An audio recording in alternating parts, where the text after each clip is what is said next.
Testing, 1, 2, 3. You're on.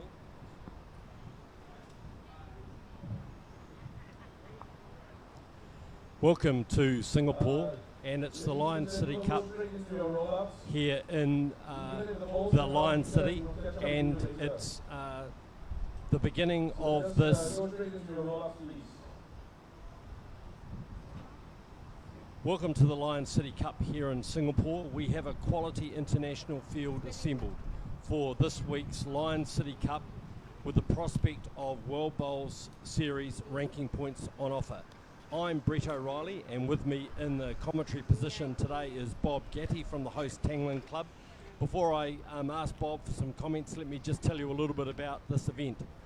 For those of you who are lawn bowlers, you'll know that World Bowls launched the World Bowls Series last month at the Broadbeach Club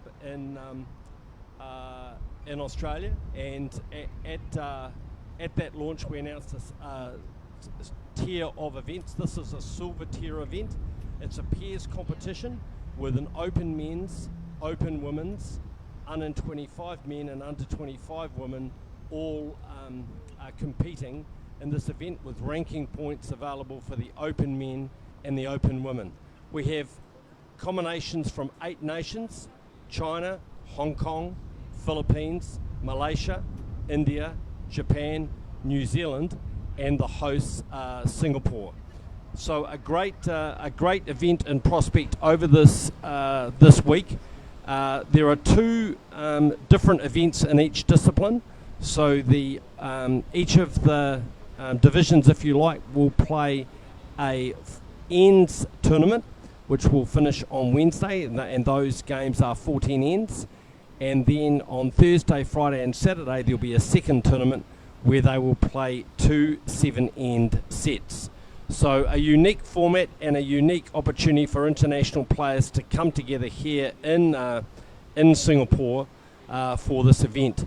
Bowls Singapore have done an amazing job in bringing this together and attracted support from Sport Singapore and sponsorship from the Tote Board, VDL, Lexian Electronics, Desert Empire, Polka, and of course the host Tangling Club. So Bob, you're a member here at the Tangling Club. Tell us a little bit about this unique setting. Thanks, Brett, and good morning, everyone. We're very fortunate in the Tangling Club. You can see, I think, that we have a green which is probably unique. We're on the 4th floor of the Sports Centre, surrounded by Singapore high-rise apartments and hotels. And the Tangling Club goes back even beyond my time. It was started in 1865 and now has over 4,000 members.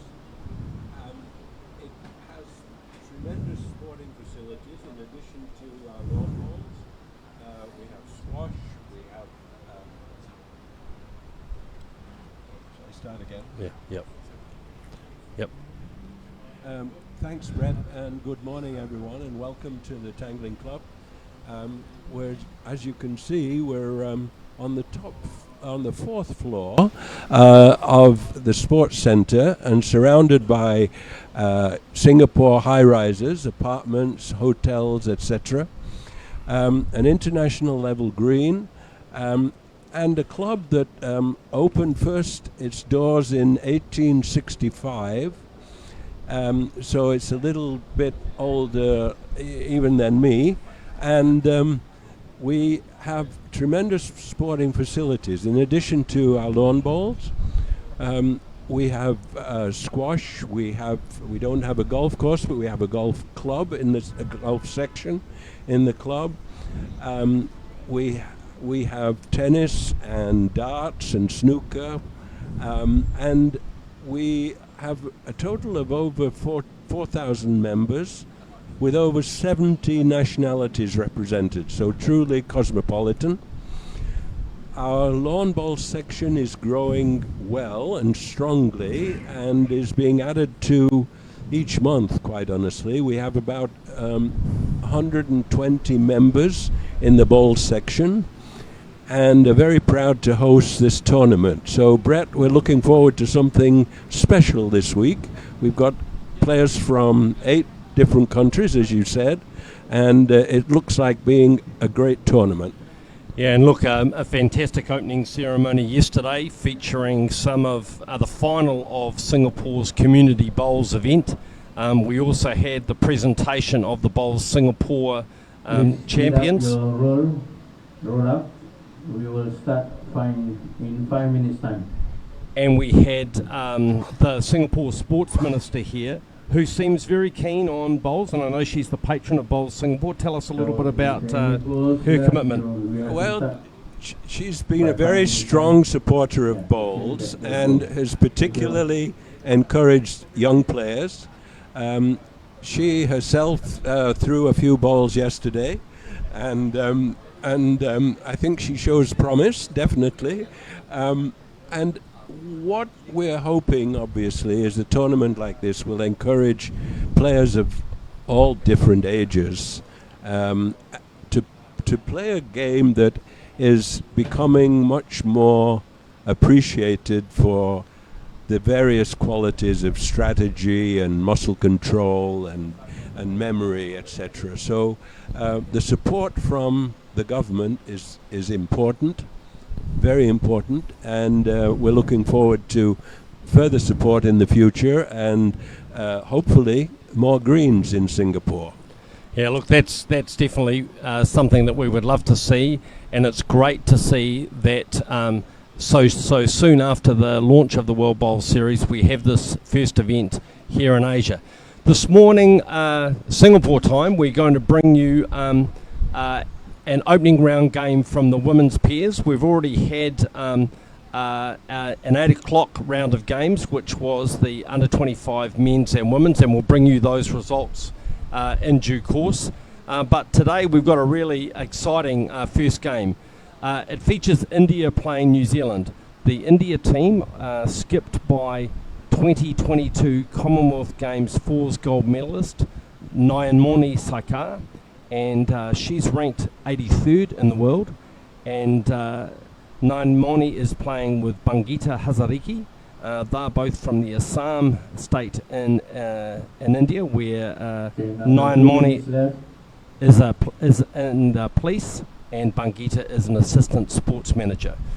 Fronting up for New Zealand is an equally powerful combination, 2-time World Bowls medalist Leanne Paulson, who's ranked number 19 in the Women's World Bowl Series rankings.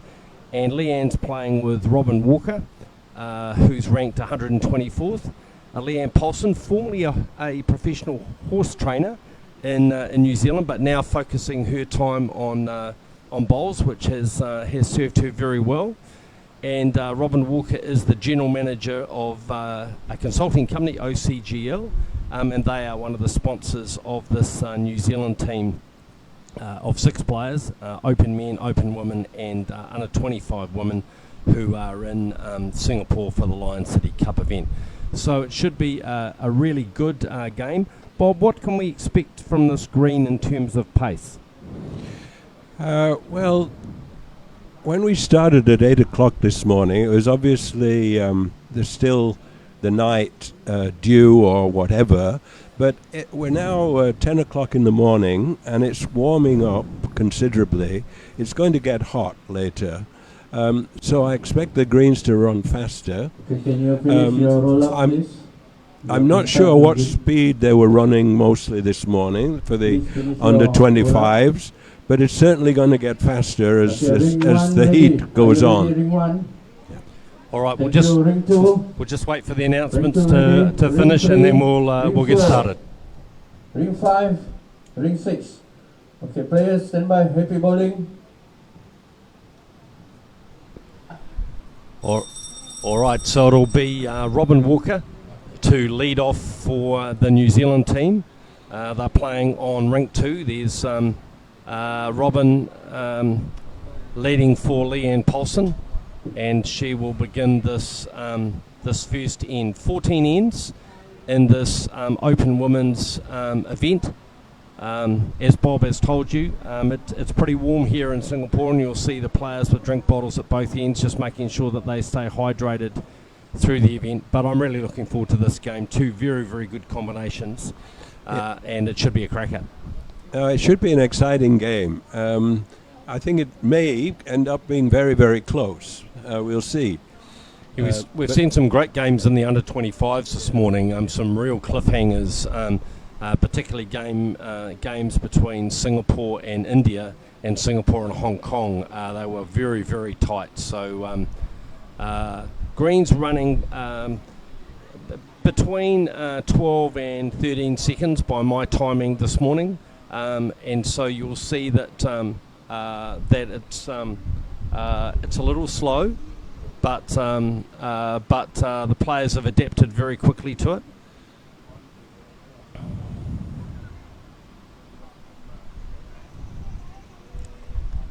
Couple of opening looseners from the two players, the two leads, Bangita and Robin.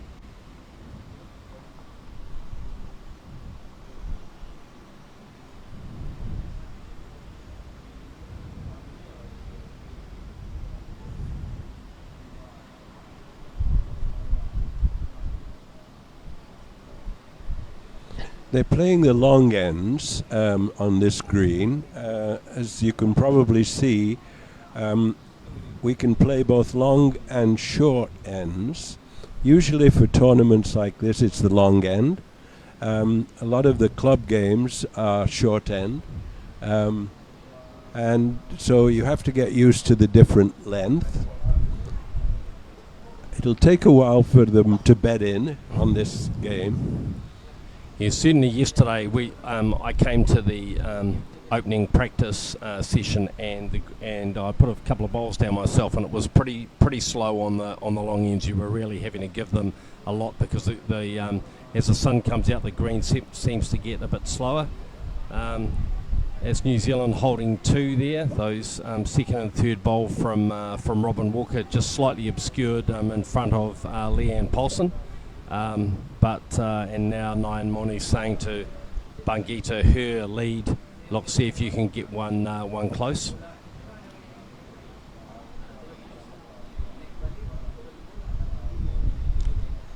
And coming down with pretty good weight here. She's going to get very close to getting the shot, and that will be the shot on this first end, with India holding one on the changeover.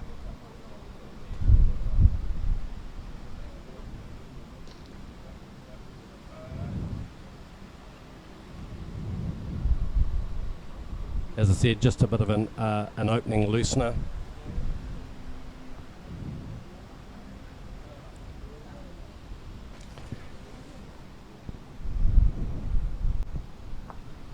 All right. Leanne Paulson, World Bowls silver medalist in the triples and bronze medalist in the fours at the Gold Coast last year, and current New Zealand singles champion. And that's the sort of form that's won her that, and that's won to New Zealand with her first bowl.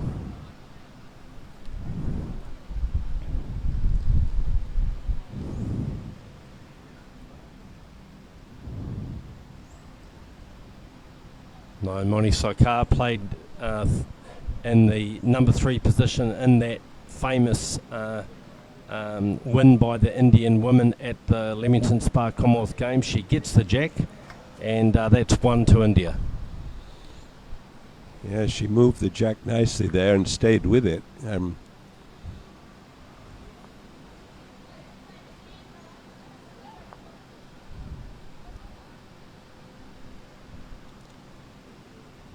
Robin Walker. The players today are playing in the sponsored shirts for the tournament. Later in the tournament, they'll be playing in their national colours when we get to the finals, which will make player identification a little bit easier. But for this opening day of the event, we've got the players in their Lion City shirts, and very fine they look, as you can see. Nyan Moni with her second bowl, played a great one with her first, And again, she's going to be very close here. Does she get in for 2? Yes, she does. That's 2 great bowls by the Indian skipper. And Leanne Paulson. What will she do here, Bob? Maybe change her hand, do you think, and look to come down between those 2 bowls? It looks like she's probably going backhand, is she? Yep. She from where she is, she can see the jack, but it's going to be hard to get at. So Yeah, just she's playing, gone backhand. Yeah, playing with a probing weight. Yeah. Just going to slip by wide. So India holding 2 here on this opening end of the Lion City women's pairs. And now with her last bowl, Nine Moni she'll be looking to see if she can add a 3rd shot. 2 great opening bowls from her. She's close. Oh, it could be a 3rd. Very close. Oh, that's a great bowl. Very, very close to 3 shots. Yeah. They're having a look. Out comes 1, out comes 2. 3 it is. Yeah, so that's a fantastic first end from Nine Moni to draw 3 shots.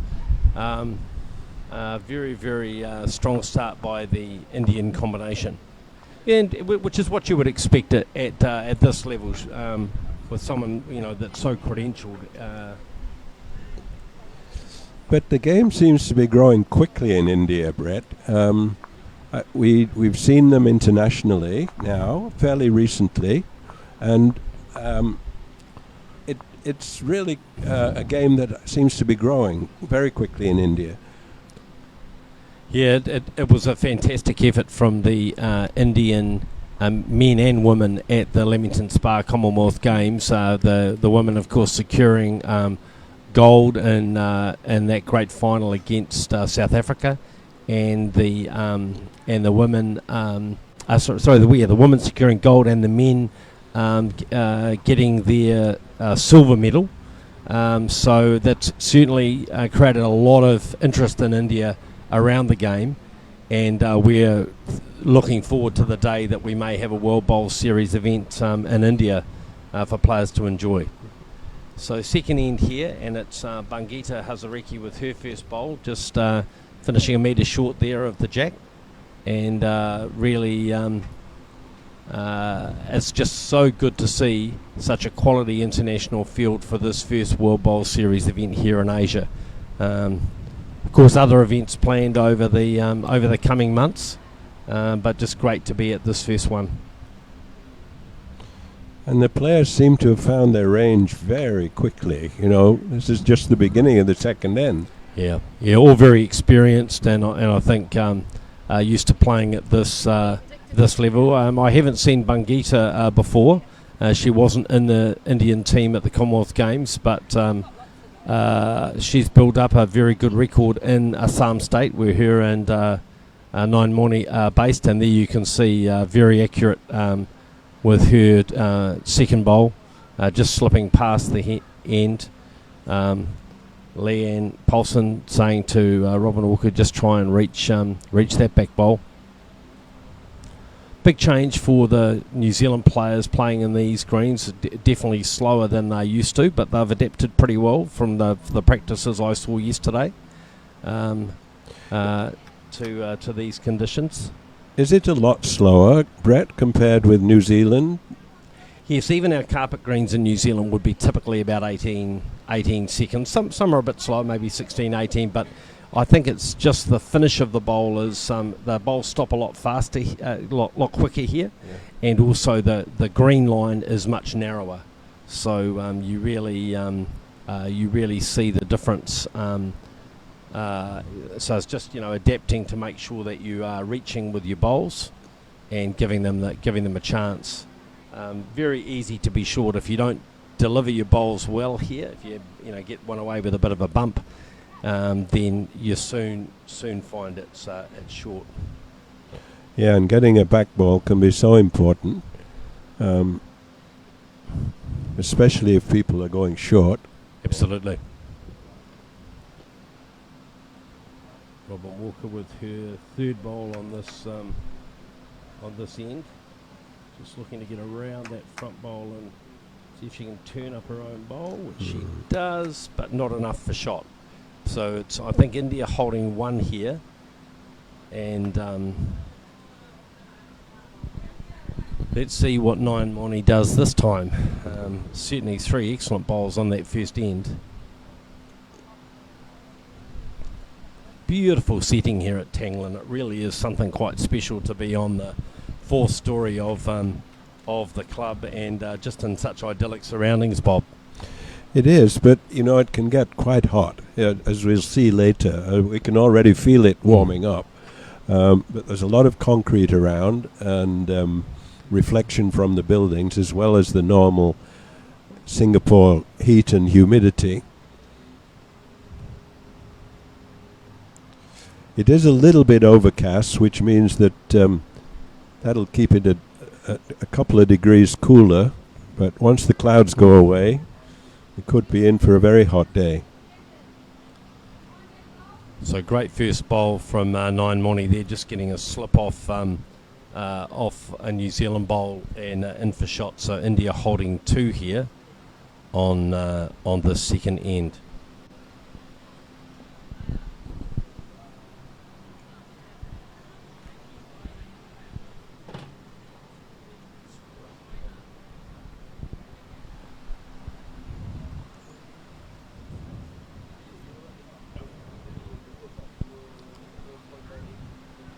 So Leanne Paulson just dropping short there with her first bowl. India still holding 2.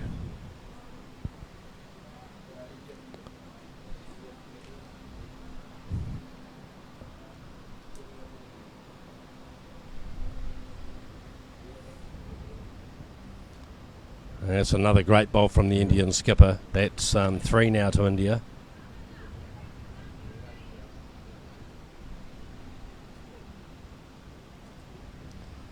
Leanne Paulson, what can she do with her second bowl here?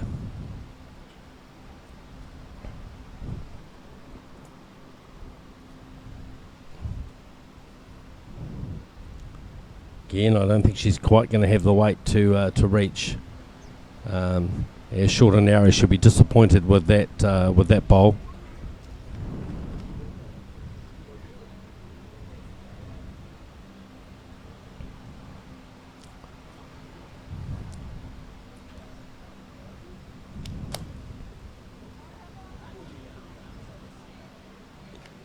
And just to show that she is human, Nine Moni has not drawn a shot with this bowl. So India holding 3 here. What can Leanne Paulson do with her last bowl to try and change the count?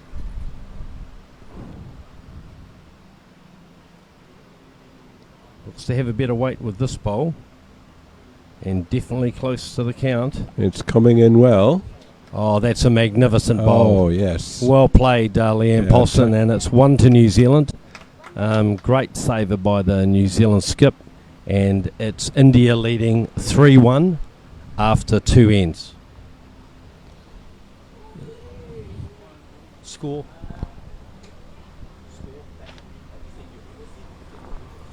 All right, so 3-1 it is. Bob, one thing I have noticed in the short time we've been in Singapore is just how many young Singaporeans are now playing the game. Has that been a very deliberate policy by Bowl Singapore? Yes, it's mostly the clubs, Brett, that encourage this, both here at the Tangling Club and the Cricket Club. And then the Lions Club, which is a relatively new club, which is focused very much on younger players. There's been a lot of encouragement from the, let's say, the more chronologically enhanced players who have encouraged the youngsters and have taken care to coach them. And it really is starting to pay off, because the young ones have seen the attraction in the game, and between themselves now, amongst the young group, as we saw with the under-25 games earlier, there's a lot of strong, healthy competition amongst a peer group. But they also obviously have the benefit of training and playing on the club games with a lot of the older, more experienced players. So it really is being encouraged by both the clubs and the government. Like everywhere else, Singapore has an aging population. So the sooner we get the younger group playing, the better. Excellent.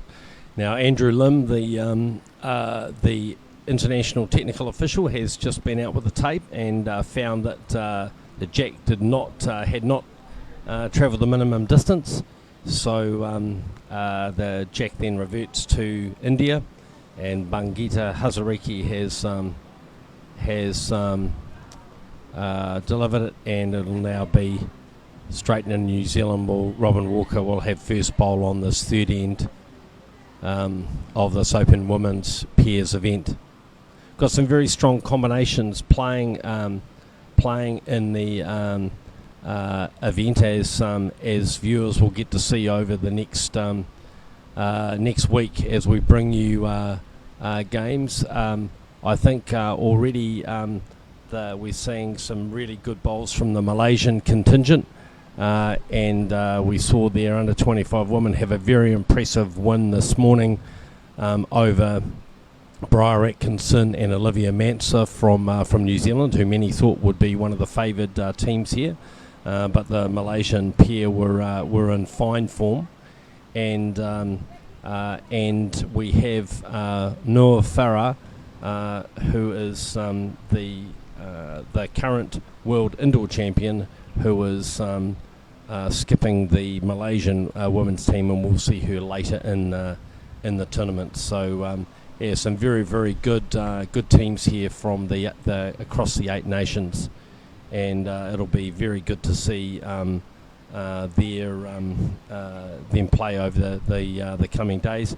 All of our live stream games will be from here at the Tanglin Club, and we're also using the National Bowls facility at Kallang, about 5 or 10 kilometres from here, by the National Sports Stadium. So it should be some great bowls, both featuring both the Open men and women, and we'll also have some of the under-25 games as well.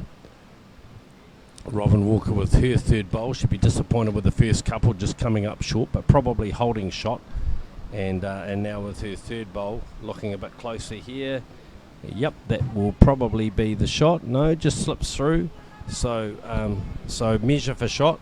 Plenty of room, as you can see. 9 Moni indicating there to her lead, and it'll be Bangita with her last bowl on this third end, looking to see if she can just thread the needle there and draw the shot, and she does.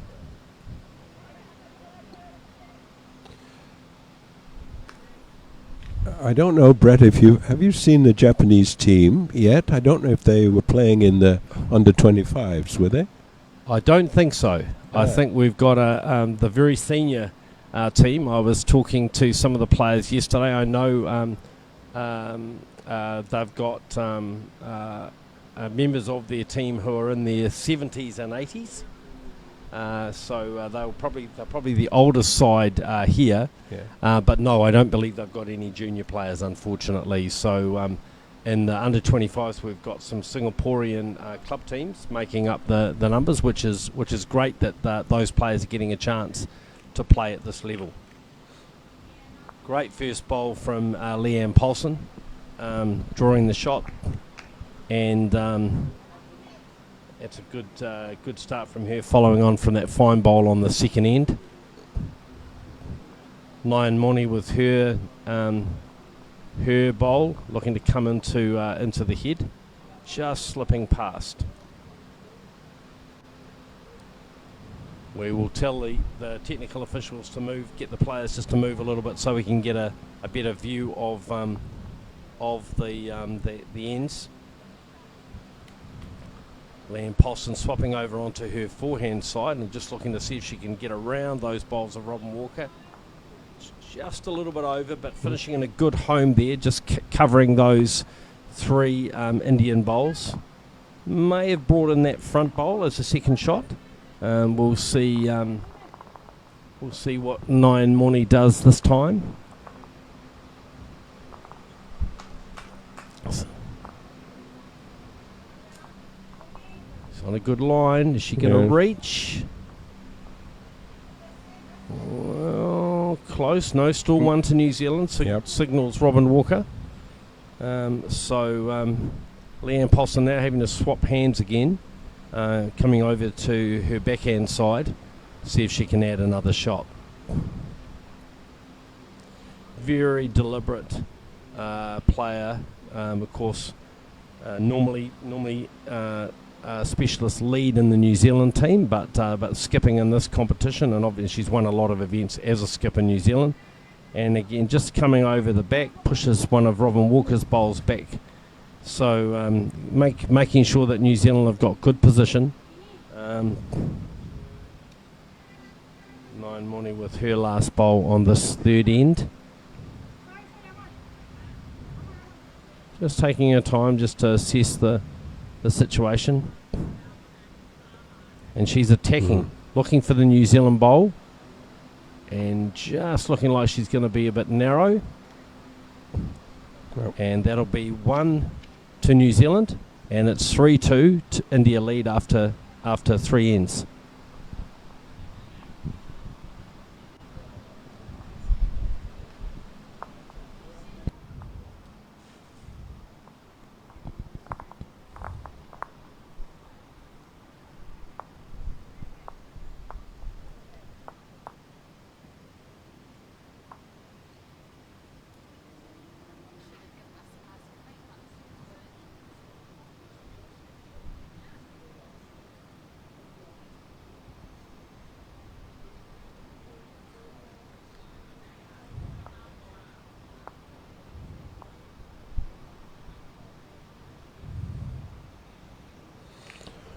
So New Zealand have the jack, and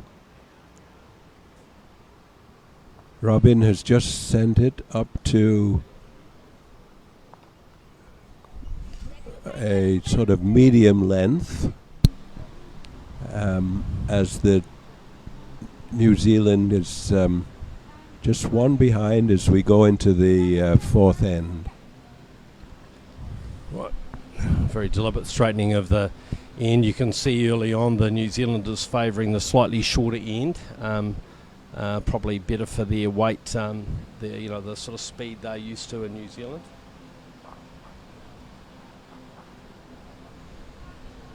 And Robin Walker with her first bowl, and that's a pretty good start by the New Zealand lead.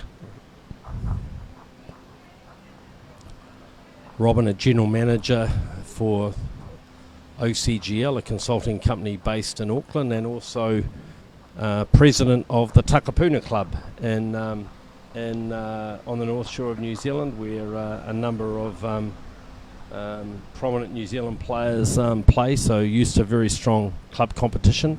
Leanne plays out of the county centre in New Zealand, and it was out of that centre that she won the New Zealand singles in Christchurch in January of this year. And as in Singapore, Brett, are younger people in New Zealand starting to play more? Yeah, look, we've got a lot of very, very good juniors coming through. It does tend to depend on what area of New Zealand and whether the centres have got a good junior program. But Wellington probably have one of the stronger junior programs, and we just had the New Zealand Champion of Champion singles over the weekend, and Jordan Keane, who is from the Stokes Valley Club in Wellington in New Zealand, won the Champion of Champion singles. Now Jordan is an under 25 player, and I believe he's been playing for about 4 seasons. But Wellington have had a very active junior program, and Jordan's come through that program, and great to see a young player showing so much promise at a very early stage in their career. So he really epitomises that that strength. The current New Zealand women's team. I mean, we have 3 pretty young players in Selena Goddard, Taylor Bruce, and Caitlin Inch, and in the New Zealand men's team, Sheldon Bagri-Howley, who's here in Singapore playing with Keanu Darby in the men's pairs. Sheldon's 29 and already the skip in the New Zealand team. So it's increasingly a game where we've got a lot of young people, but also I think it's a game in New Zealand where we're seeing a lot of older people who are, living longer, being fitter longer, and looking to play. And I presume you're seeing something similar in Singapore. Well, it's interesting. I mean, I can talk mostly about the age range at the cricket club, which I think the range presently is from about 14 or 15 to late 80s. 88, we had a player recently retired at 92. Wow. So it really is a game for all ages.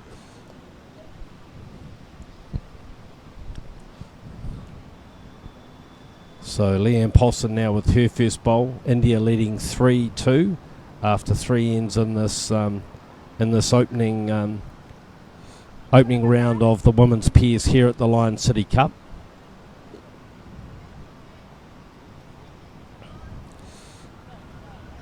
Nayan Moni with her first bowl. Such a nice smooth action, and makes for a lot of consistency at the other end. And you can see the sun out now. There's a little bit of shade at this side of the green, but it's going to heat up. We're always lobbying for a covered court, an indoor court, in Singapore, because the weather can affect the game so much, and some games, can't take place because of the rain or. Great ball there from Leanne Paulson. Just played with a little bit of weight. She played onto the shot bowl, which pushed the jack sideways, and that middle white bowl of Robin Walker's now holding the shot. The jack slightly obscured from our commentary position, but it is definitely New Zealand holding one shot here as Nayan Moni plays down, and wow, what a great bowl. Just slips through.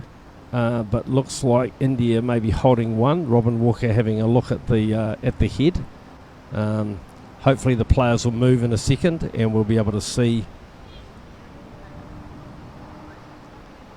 We'll be able to see the jack. There you go. You can just see the jack there now. Yep. And Leanne Paulson having a good look to see who's got the shot.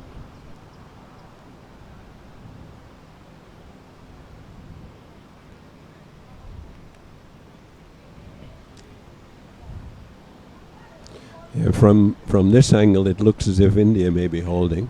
I think you might be right, Bob. Yeah.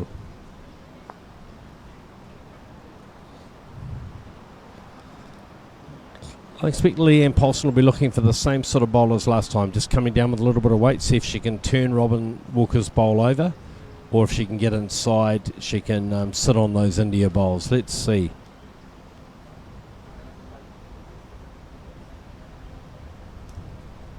Yeah, definitely playing with a little bit of weight, and she's just going to hold a little wide.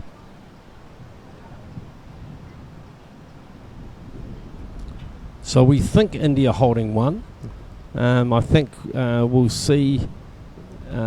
She ended up a good bowl from Leanne Paulson in finishing over, because India has a group of bowls there just behind the jack. So I imagine that Nayan Moni will be looking to reach up to the jack, even if she's holding. Any movement favours India. Sure enough, she's playing just going to be a bit narrow, and she gets a front bowl. Oh. Don't think that's going to change it at all, and now we'll have a little deliberation from the leads.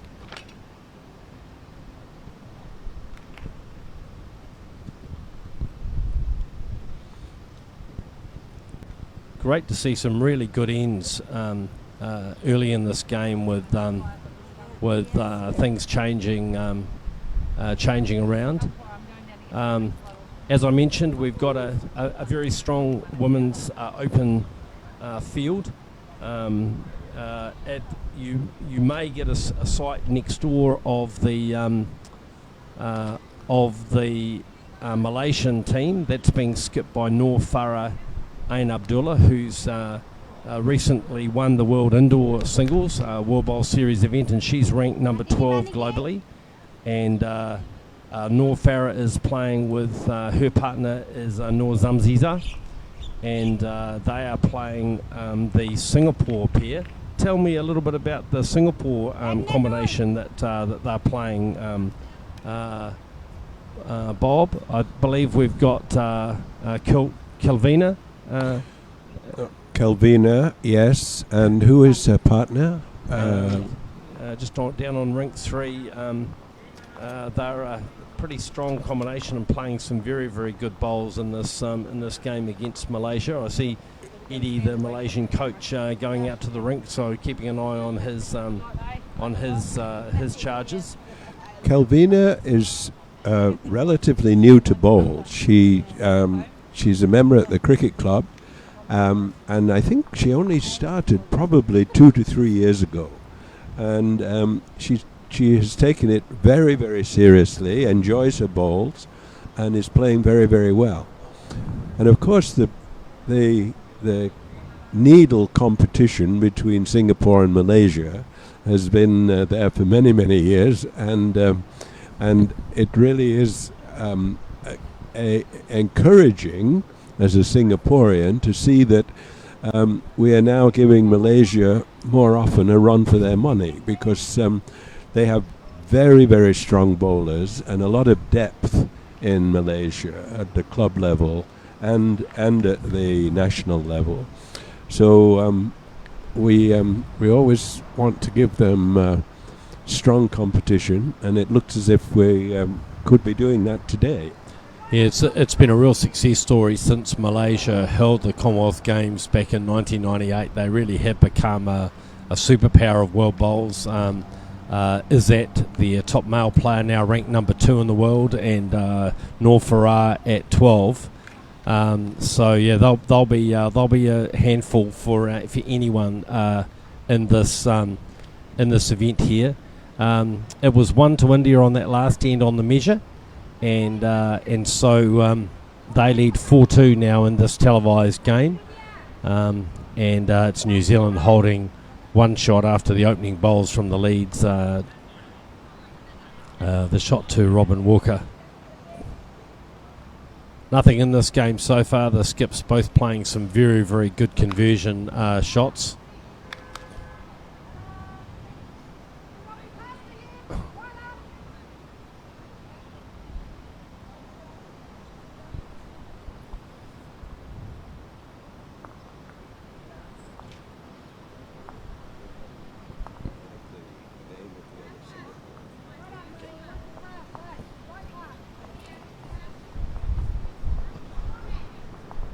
Robin Walker be disappointed with that, well short with her second bowl, and that's the danger in these games. You really have to make sure you're reaching with your bowls. Very easy to be short, and we've just seen the discipline of players, particularly the Malaysians, who tend to be up all the time. And of course, the challenge if you don't get your bowls up is then you have no position in a situation like this. So good bowl from Bangita. She gets the shot, and Leanne Paulson saying to Robin Walker, look, you need to get just past it, give me something to play to. So we'll see what she can do with her third bowl here. She'd be disappointed with that again, short. A good second, but not where she needs to be.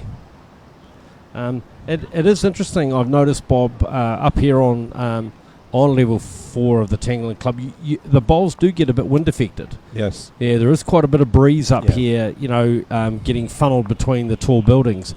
Is that quite a factor when you're playing here? Yes.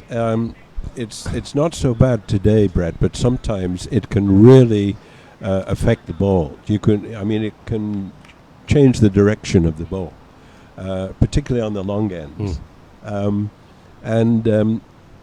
It's partly because of the way the wind, I guess, the direction of the wind, and the way it funnels between the various buildings. It can be quite a factor. So Nine Money with her first bowl on this fifth end. Just looking to reach down, and she's just going to slip another through. Good ball. Yeah, it's another good bowl. So that's India holding 2.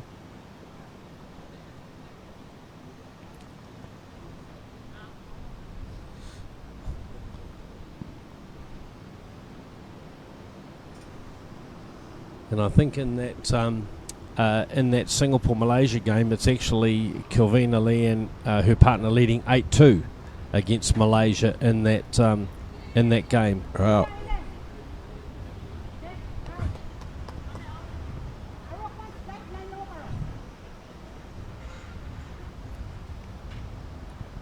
So that's a bit of a turn up for the books early on, Bob, in this event.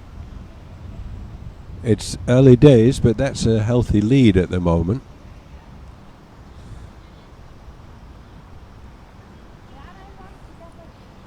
Meanwhile, back in this game, it's India holding 2. Leanne Paulson just played with a little bit of weight with her first bowl, but just ended up in the ditch. Should just be looking for a bit of correction, looking to turn one of those bowls of Robin Walker's up, or slip past and just try and sit the bowl. She's on a better line here, but I don't think she's quite going to have the weight. Yeah, her weight wasn't too bad, but just missing her line underneath. So India holding 2 at this stage. Nine Money with her last bowl of the fifth end. She'll be looking to just come up and see if she can turn one of those bowls up or just slip past. On a pretty good line here, all depending on how she runs now. And just pulling up short again. So Robin Walker just indicating to Leanne you need about a metre of weight to reach. India holding 2. Pretty tricky getting in there now with so many short bowls. But there is the chance to turn that bowl of Robin Walker's up for second shot. Probably pretty hard to get the shot. And Leanne Paulson, she's on a good weight. Just going to get through with great bowl. So she chips out that second bowl. So really good percentage shot from Leanne there. And it's 1-2 India. That last bowl of Bangita Hazariki. And it's India leading 5-2 now after 5 of the 14 ends here at the Tangling Club. Yeah, she cut it down, halved the deficit there. Yeah, very good percentage bowl from Leanne. Just to reduce the count. Was pretty hard to get the shot, but played it very well. There we go, and as you can see, the Indians, well, it seems to be a bit longer than actually the Indian skip wanted, but anyway, it stays on, and so it'll be a long end, the longest of this game so far, and a test for these players here at Tangling. Yeah, it's on the tee, Brett, isn't it? Yes, it is. So. So it's Bangita with her first bowl, and I can tell you, I actually put a few bowls down on this rink yesterday, and just to see how it was going, and that's a decent heave. You got to really get your timing right to get it up at that length. So let's see how the players go here.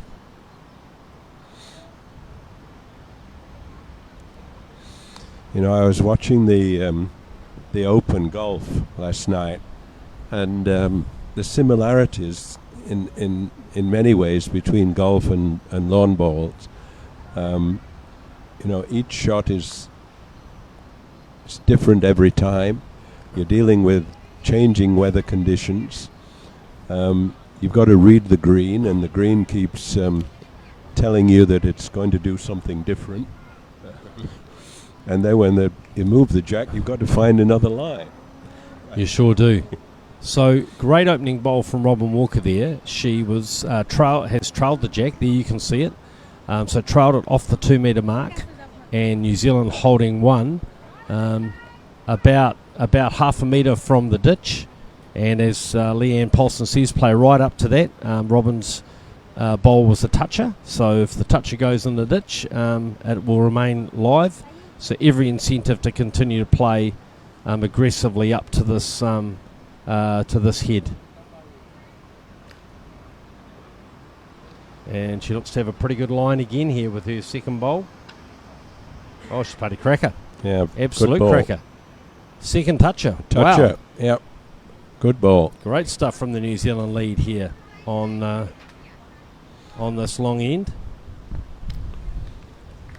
I think we'd be quite happy with 2 touches, wouldn't we, Bob? I would love to. It looks like they may have found their length, Brett, going to the tee. Yeah, perhaps thought that they would be stronger on the shorter ends, Yeah. but definitely here it's The Indian bowls are quite well short. righto. Let's see what Robin does with her third bowl here. 2 crackers to start with. Again, out on a pretty good line here. Yeah, looks like she's going to be pretty close here.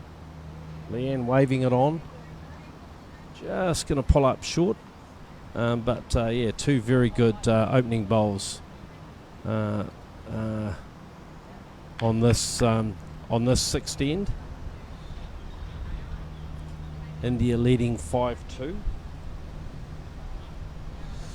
You mentioned, Brett, about it being quite a heave sometimes on the long ends, particularly after the rain here when the green has really got soaked. It dries out very quickly, but it affects the way in which you have to put the weight on the ball, obviously. And after the rain and a long end, it can be, you need quite a bit of muscle behind it. You sure do. You sure do. So, Nine Mooney with her first bowl. I imagine she'll be looking to play up with weight here, looking to try and sit the bowls and the jack. Nine Mooney with her second bowl, changing her hand, just looking to sort of probe down. She's close. She's very close here. Oh, that's a great bowl. Second shot for the Singaporeans. And yeah, she'll be very pleased with that bowl. Very, very good, very well played.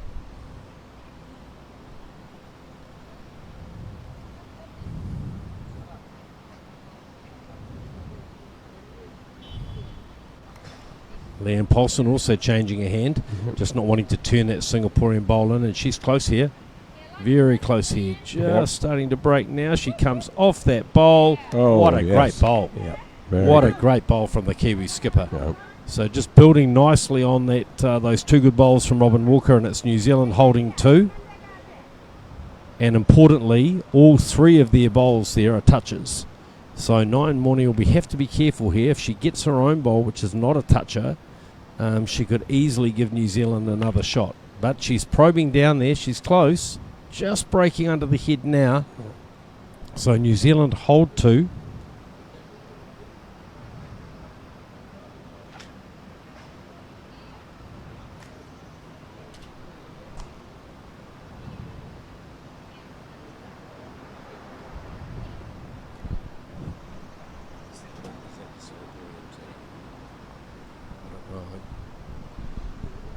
So now with her last bowl, Leanne had come down to have a look, and now just about to Calvina and with her last bowl, there's no reason why she can't play with weight. She'll be looking to come down and again play with weight. any movement on the New Zealand bowls is advantageous. She just looks like she's gone a fraction wide. Coming now. She get back. Very close. Great piece of weight. So that's 2-2 New Zealand, and it's now 5-4 to India after 6 of the 14 ends here at the Lion City Women's Open Pairs. What a great end. Yeah, that was some really good bowling. Very precise now. And it'll be interesting to see what the New Zealand team do here lengthwise, whether they again opt for short ends or whether they might decide to go a little bit longer, given how well they played that last end. I'm just watching the jack being delivered now, and it's definitely looking like a slightly longer end than they've been playing. So yeah, not quite getting to the 2 metres that they were looking for. No. So let's see what we have in store this time. It's been a very entertaining game so far.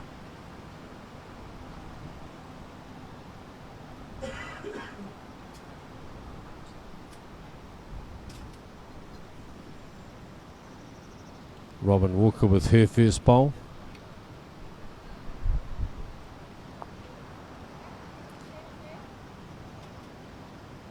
That's a pretty good opening bowl. Yeah. Level with the jack. What, about a metre is it? Yeah, I think so. About a metre away. Yeah.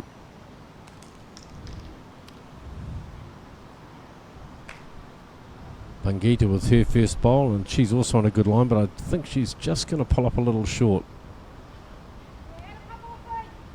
Yeah, a couple of feet. You heard Leanne. That probably reflects the fact that, like some of us, she was born during the time of imperial measurement. That's right.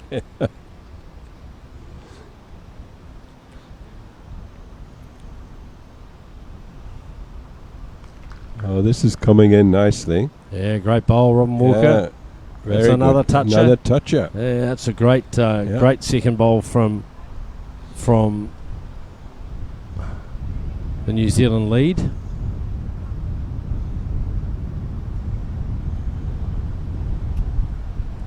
And now Bangita with her bowling again, just dropping short. Just that breeze just getting up a little bit there.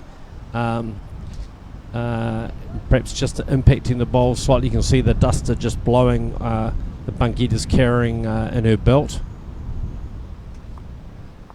And Robin Walker now with her third bowl. And again, she's pretty close here. Another good ball. Oh, she'll be a little bit disappointed that she's moved it out. But nevertheless, lying shots.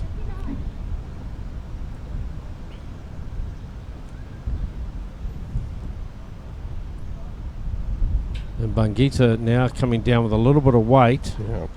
Just going to get caught up on the front bowls.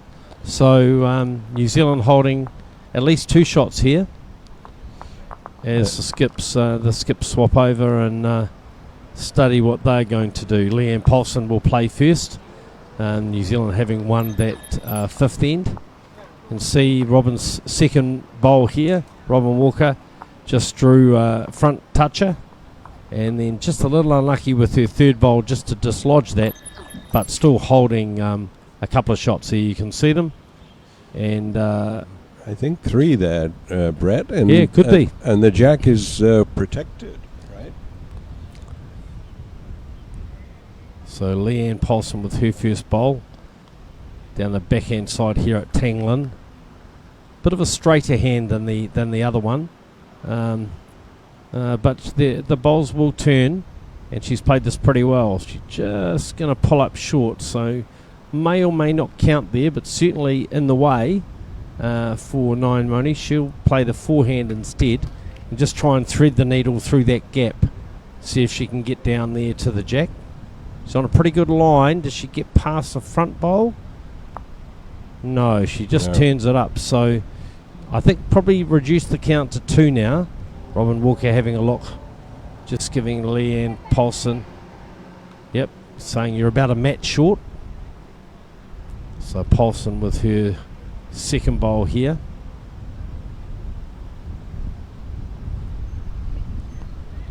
in the Malaysia-Singapore game. It's 8-6 now to Singapore after 7 of the 14 ends. So halfway through and pretty close.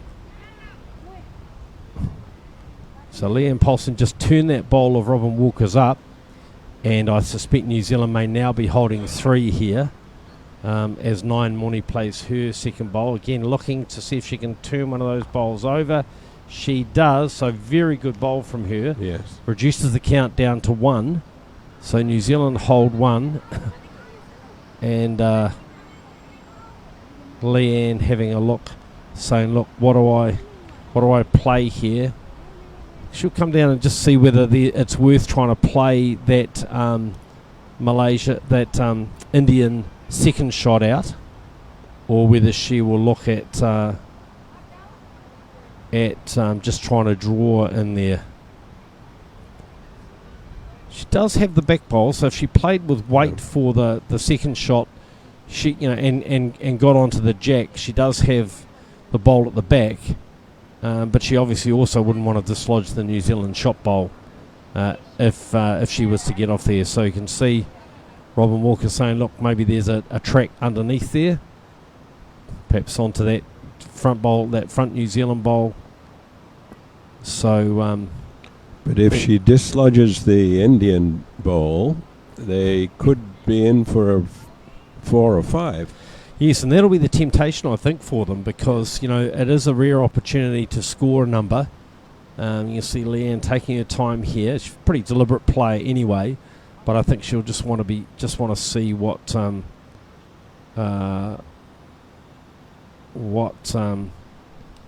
play here. Here we go. Yes, she's looking for the bowl. Yeah. She's playing with weight.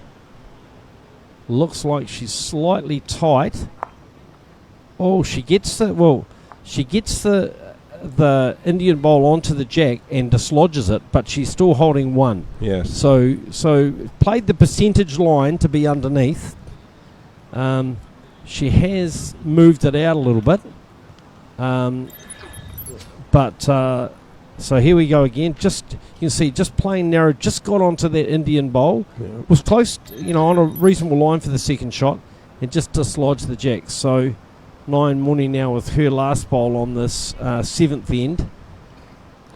She's played the first 2 on the forehand. She'll be swapping over to the backhand side, and let's see whether she can reduce the count. Yeah, because the jack is more accessible now. It is. She's close. She could have got a good ball. It may not be enough. No, I think it looks to, from our commentary position, like 1 to New Zealand.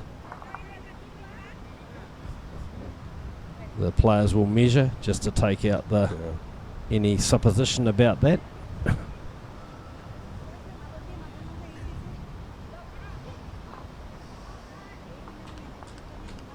It was a good last ball.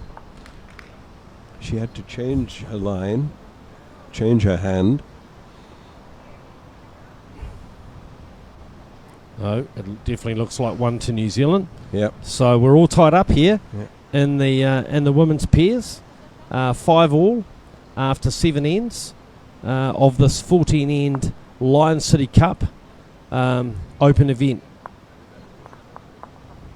Part of the World Bowls series, this silver ranking tournament with ranking points available for players in the Open men's and Open women's event. So here we see the bowl from Nine Moni just squeezing through that gap.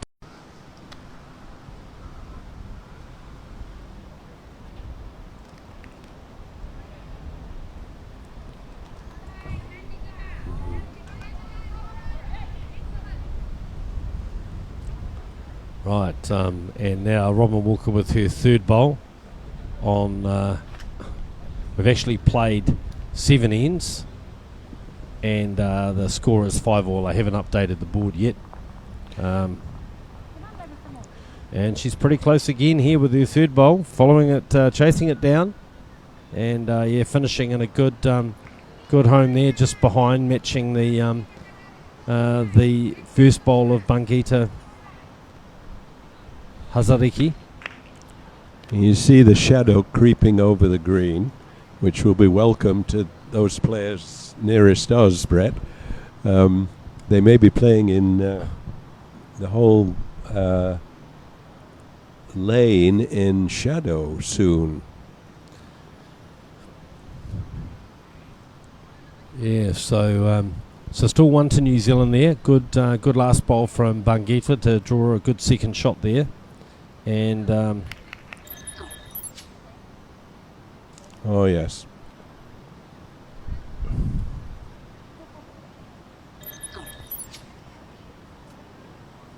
right, as they swap over.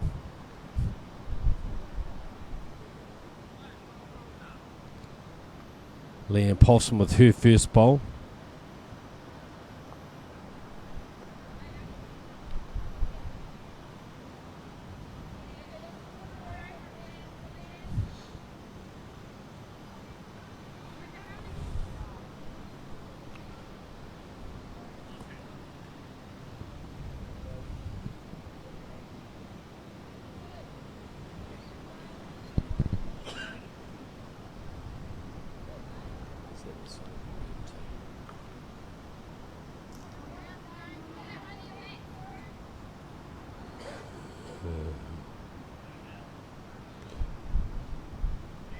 That's the Lion City team. Yeah. Yep. So it's the Lion City team. Well, we'd previously said it was Singapore playing Malaysia,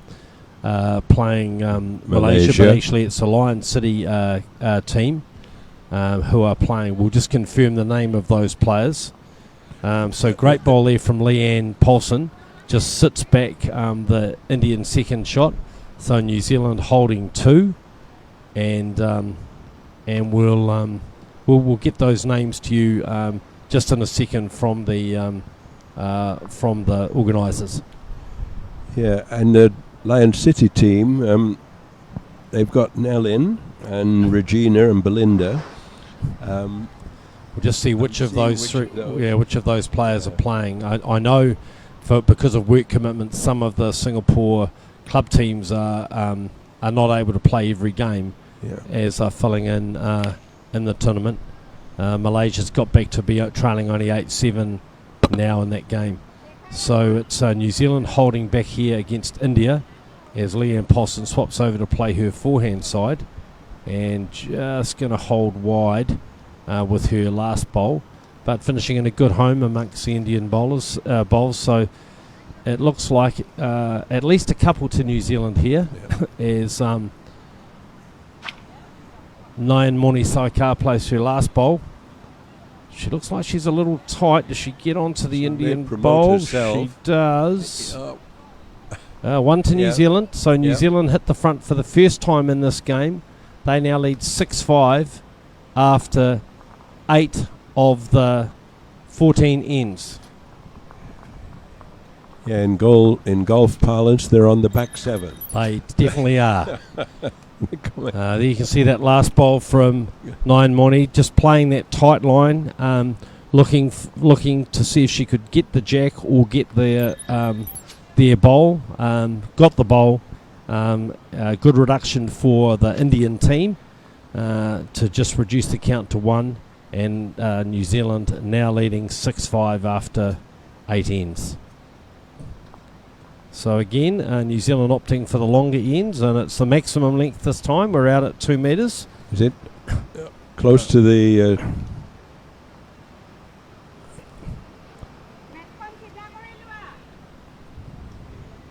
Nayan Moni just adjusting the jack. It's almost on the tee, isn't it? Yep, I think it is on the tee. Yep. So Robin Walker with her first bowl here.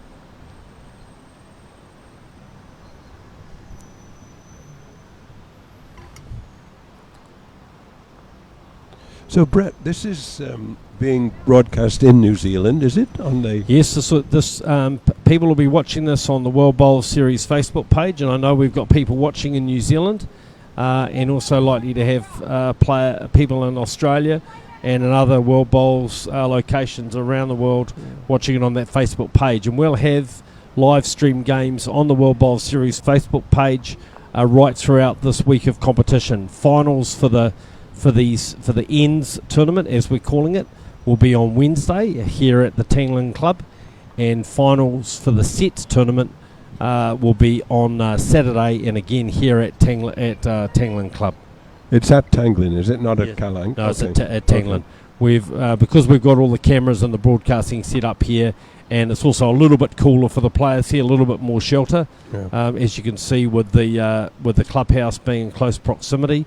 And so now Robin Walker with her second bowl, and she's just coming down, just going to get inside that. Yep, and that's the shot.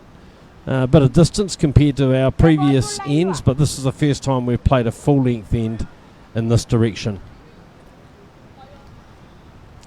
Bangita with her second bowl, changing her hand, and she's quick, and that's going to finish. Well, she makes contact with Robin Walker's back bowl and puts it in the ditch, but it's New Zealand holding one. They lead 6-5.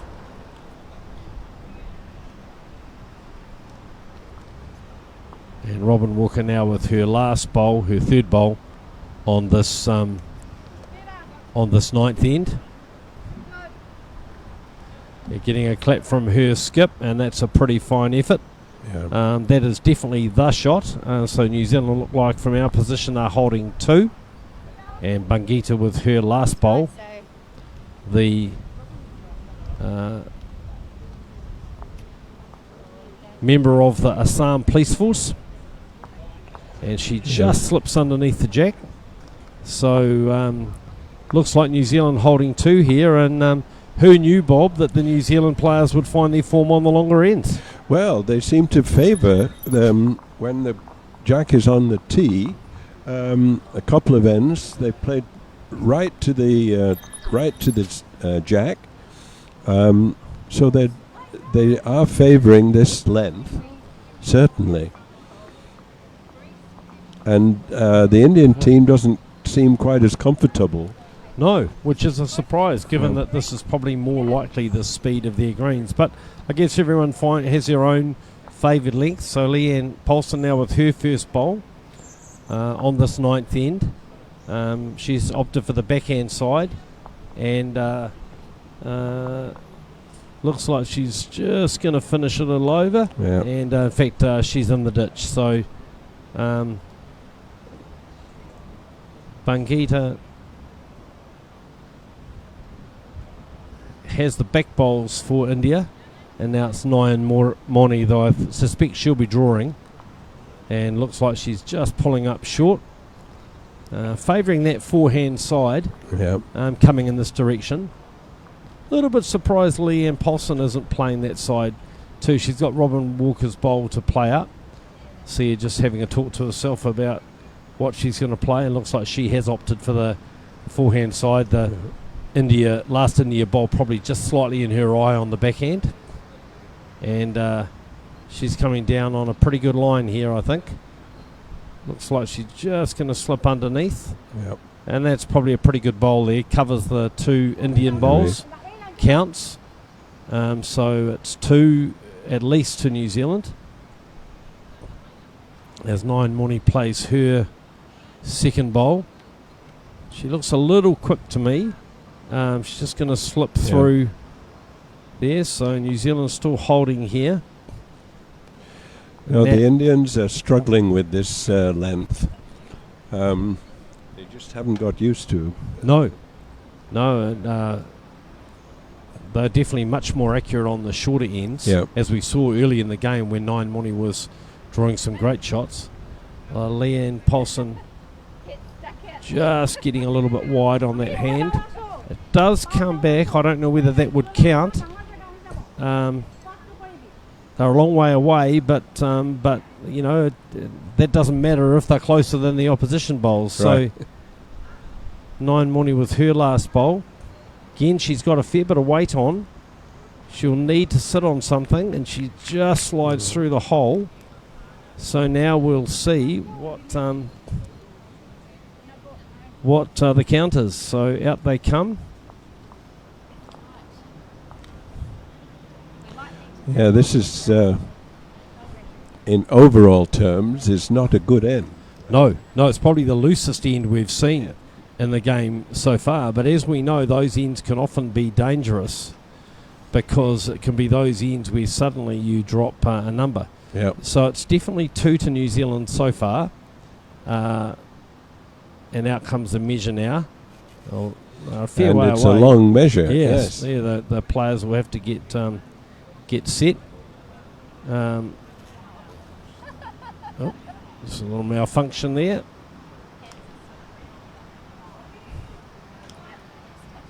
All right, so that's the closest Indian bowl. Right, and around we'll go.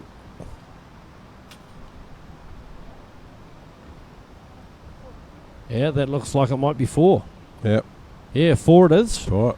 The Dickie Bird signal for those viewers who are accustomed to Test cricket. I think it was Dickie Bird who first started with that flourish. So it's 4 to New Zealand, and that's a pretty decisive score here on this 9th end as New Zealand go out to a 10-5 lead after 9 of the 14 ends. So, as a player, Brett, do you prefer long or short ends? Well, I think it does tend to depend on who you're playing against and the conditions. Early in my career, I played a lot of bowls with the great Phil Scogland from New Zealand, who was a short end specialist, and so playing for Phil, you always played short ends. But in my time of playing singles competitively, I've tended to be a long end player.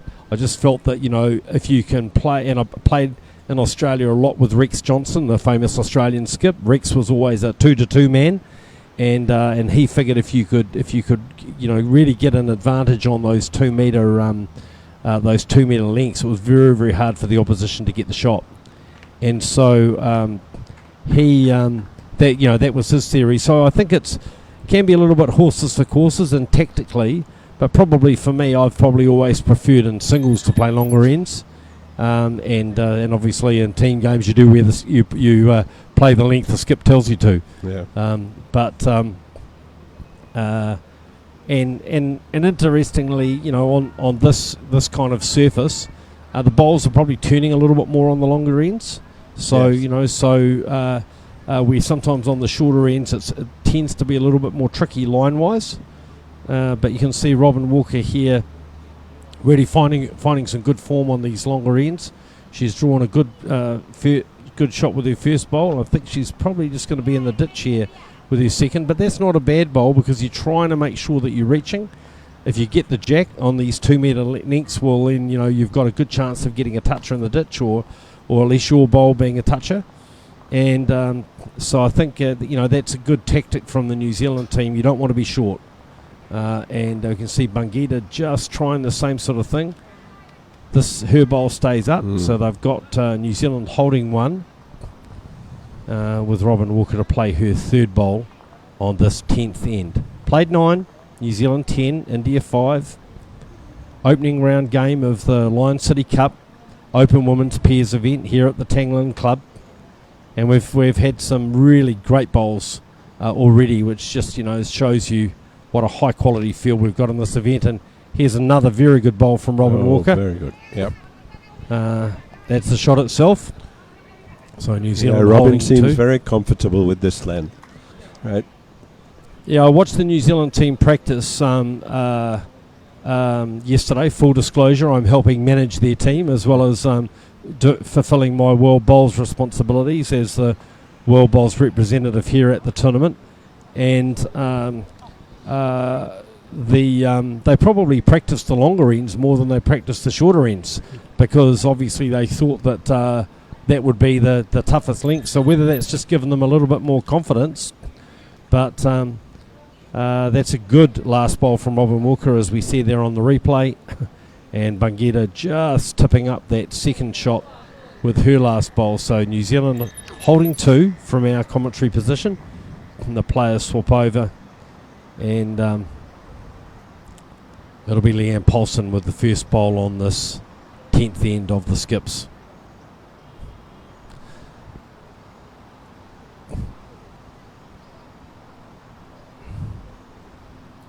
And Leanne just coming down there. She's going to be pretty close. Just sits on that front bowl of Bangita's, so still just 2 to New Zealand. In the game next door, it is still the Singaporean club team leading 9-7 after 9 ends in that game. So pretty close game. Yeah, that's a good showing. Good showing for the Singapore team.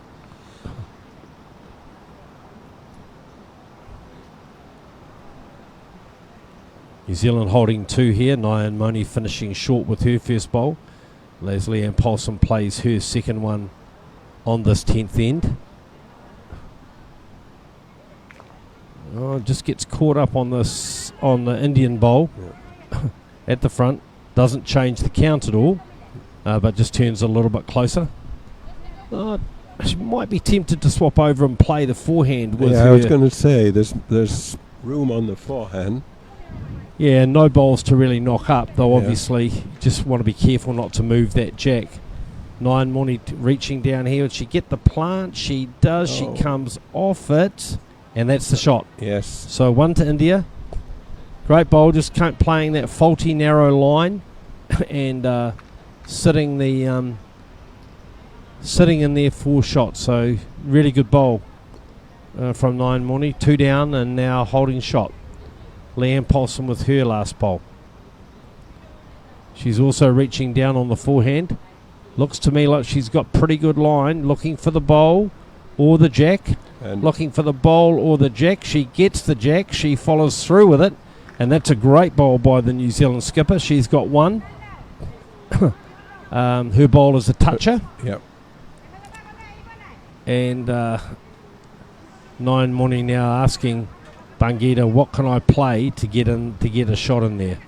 So really good bowl from Leanne Paulson there. Played with good confident weight, trailing that jack. So it's New Zealand holding.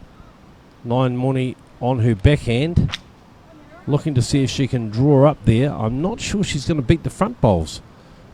She's just gone too narrow there. Yep.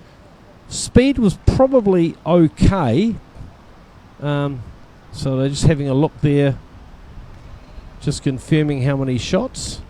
I think it's New Zealand holding. Yep. Yeah, I think the New Zealand may perhaps. I think Robin's pretty certain they've got the shot, but anyway, they're going to measure.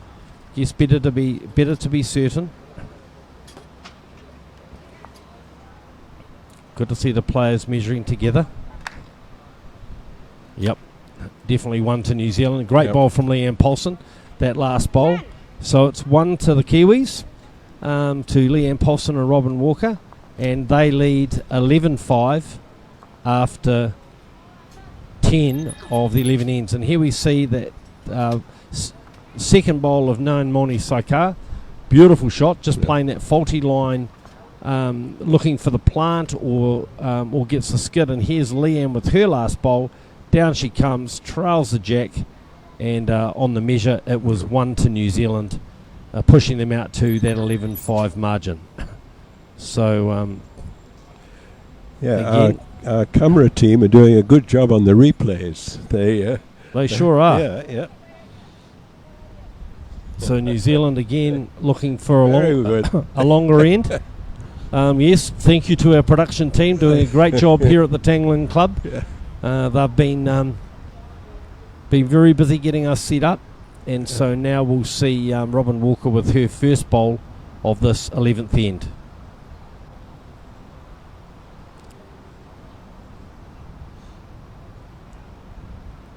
Yeah, pretty tidy opener from the New Zealand lead.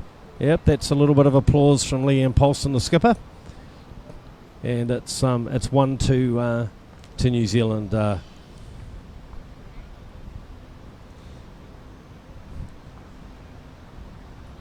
Bangita with her first bowl, also close. Just going to slip past. It looks like one to New Zealand at this stage. Yeah, once New Zealand found that length, they've been consistent. They have. It's really paid off for them. Yeah. You know, and that playing these longer ends. I think Robin Walker's gone a little bit wide this time, and just find if the balls get a little bit out there, they just don't come back.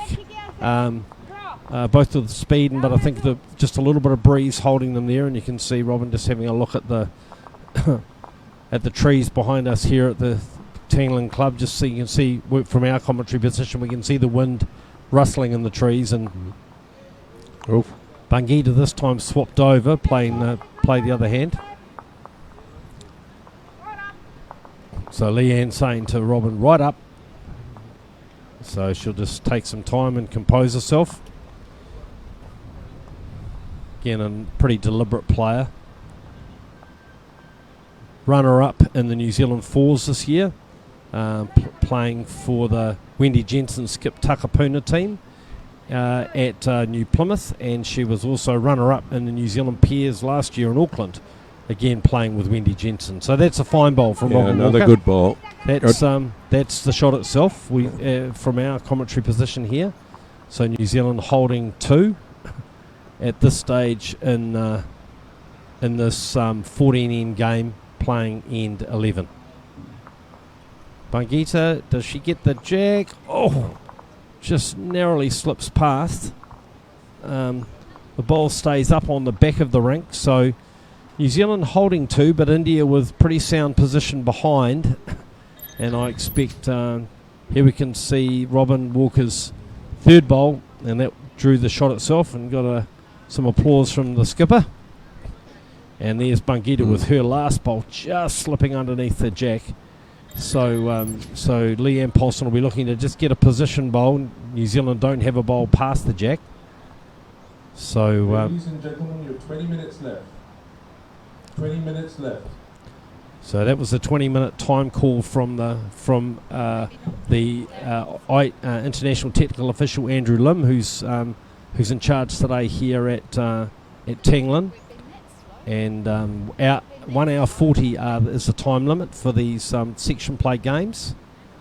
Leanne Paulson just getting a little bit wide, but I think her ball will stay up. It does, just towards the back of the rink, and that's probably not a bad bowl, given I expect that India will be looking to at least try and trail the jack. Well, that's what I thought.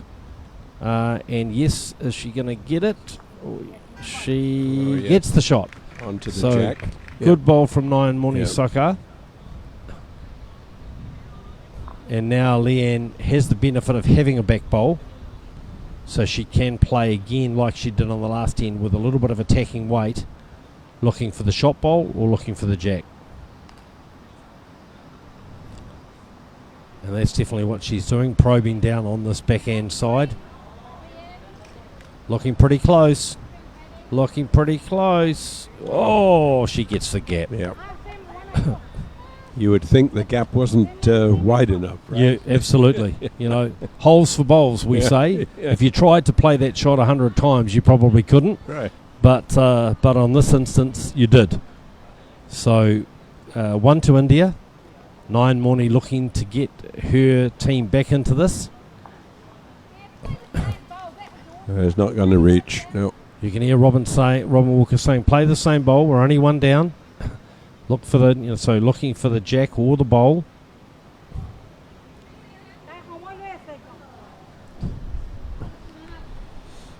Leanne Paulson just checking.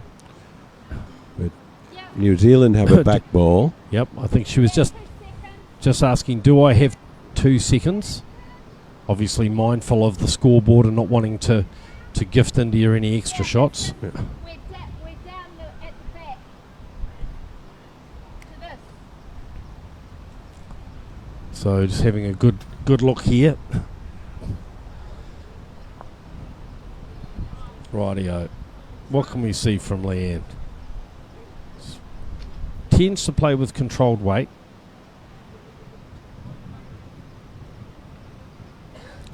Yep, looks like she's playing a similar sort of weight as she played with the first bowl. Coming on a pretty good line. I'm not sure she's quite got the weight this time. No, she didn't. So obviously was a little bit worried perhaps about just dislodging the jack there. And only one down. So playing the board a little bit, Bob. Yeah, and yeah, exactly. And now this is the last ball.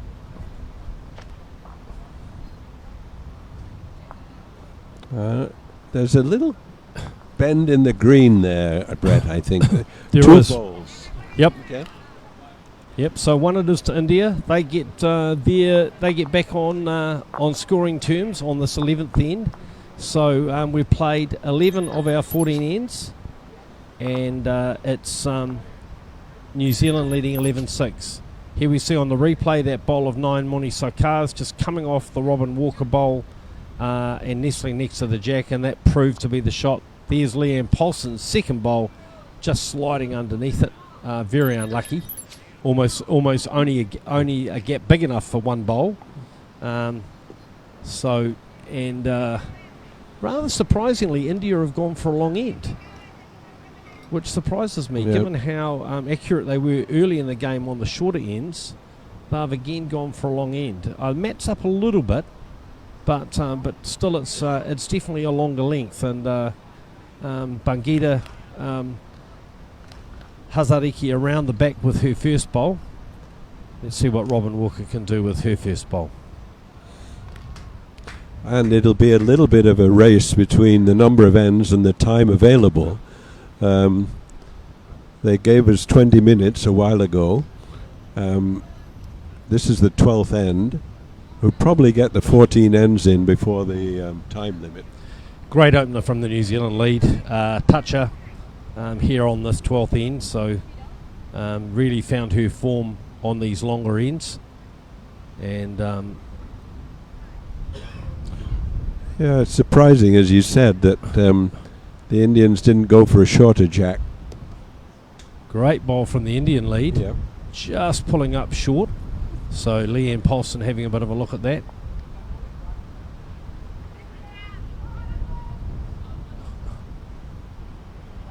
Not sure who's got the shot there. No.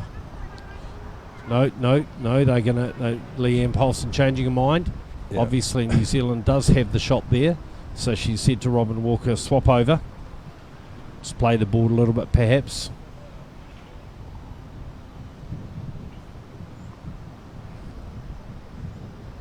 The New Zealand lead plays her second bowl out on that backhand side. The players have tended to favour the forehand coming this way, but that's a pretty good bowl from Robin, just covering the back there, knowing that India will be looking to play up to either turn their bowl over or sit the New Zealand shot out. So Bangita with her last bowl on this 12th end, isn't it? 12th end. 12th end. Yep. So third to last end, if you want to put it that way. Oh, that may take out the ball. Played it very Yes. well. Is Yep. that the shot? Yeah.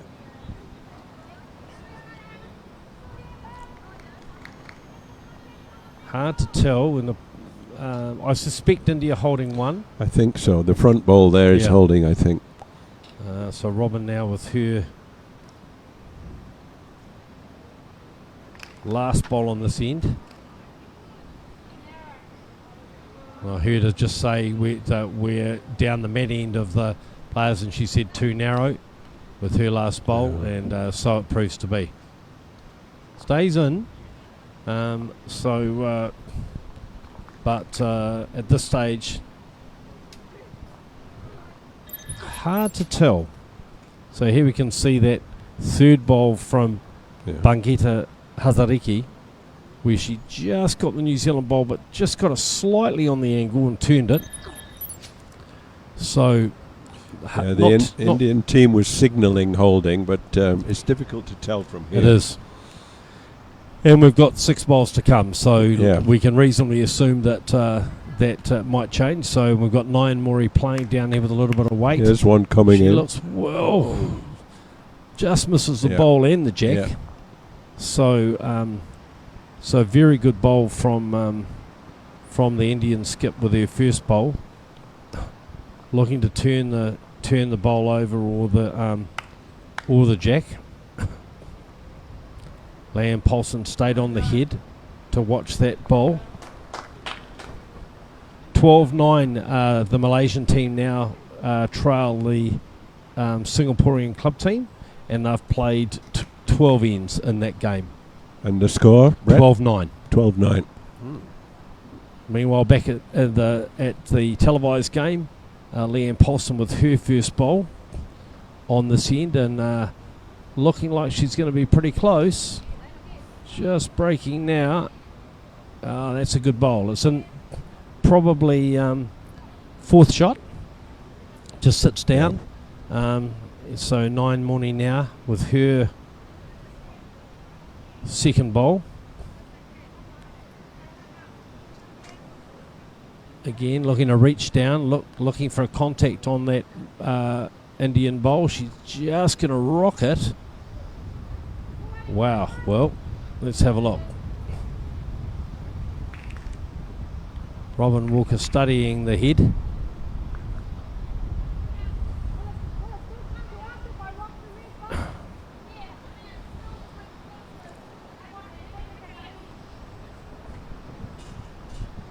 So, I think it's 1 to India, Bob. Yeah, it may be 1 in a measure, maybe. Yeah. Leanne Paulson saying to Robin Walker, can I just play up and try and turn my bowl over or turn the shot bowl over? So let's see what she can do. Players watching it. It's on a pretty good line. Yeah. She's going to just feather that other bowl down, so that will actually make sure it's only 1. So only 1 to India, we think. 9 Moni, her last bowl now. Again, playing with weight, looking to see if she can, turn those bowls over. But this time she's, with a little bit of extra weight, she's just gone wide, and the bowl's just held out there. So there's a chance with this last ball.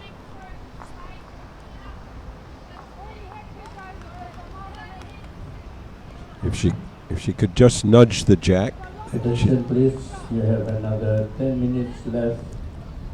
10 minutes to go. Thank you. So we've just had the 10-minute call from the officials. Leanne Paulson running up to have a look at the head.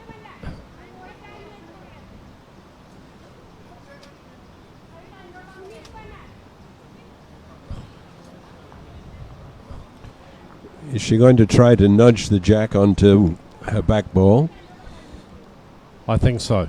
Yeah. I think she'll be looking to just try and play. She'll play again on the forehand, I think. And just look to turn her bowl over. No, I'm wrong. Commentator's curse. She'll be playing the backhand, and I think she'll again, as you say, just be looking to come up, see if she can sit on that closest India bowl. Here we go.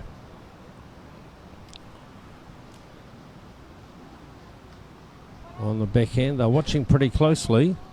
Just looks to me like she's a touch narrow. It's dropped away. Yep. Just misses those bowls. So it's 1 to India. Bangita quickly grabs the jack. Yeah, they'll want to keep moving with the time limit. Yep.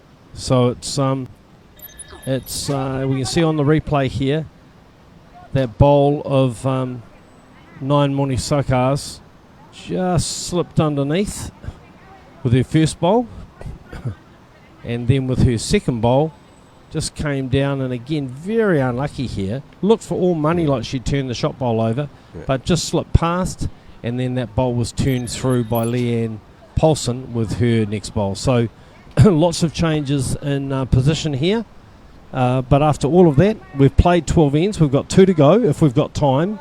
It's 11-7 to New Zealand over India. Again, we're playing a long 2-metre end, almost ditch to ditch. Matt's probably slightly over the 2-metre mark, and it's Bangita with a good opener there for India.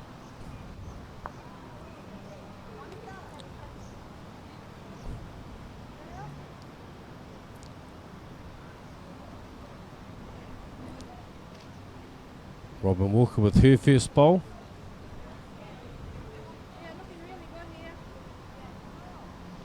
Yeah, she'll be pretty happy with that. Yeah. That's a good opener by the Kiwi. 1 to New Zealand.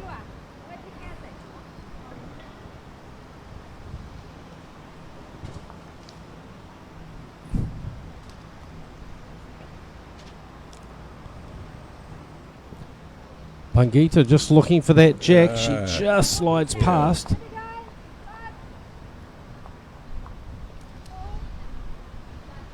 So Leanne Paulson just giving Robin a bit of guidance about length. So she'll be looking to just try and get past with her second bowl.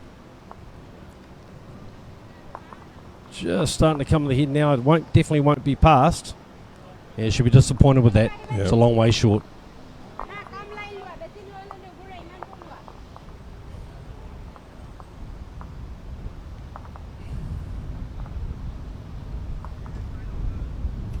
Pangita swapping over to play the backhand side, just obviously conscious of that bowl in the way, and she's also come up short.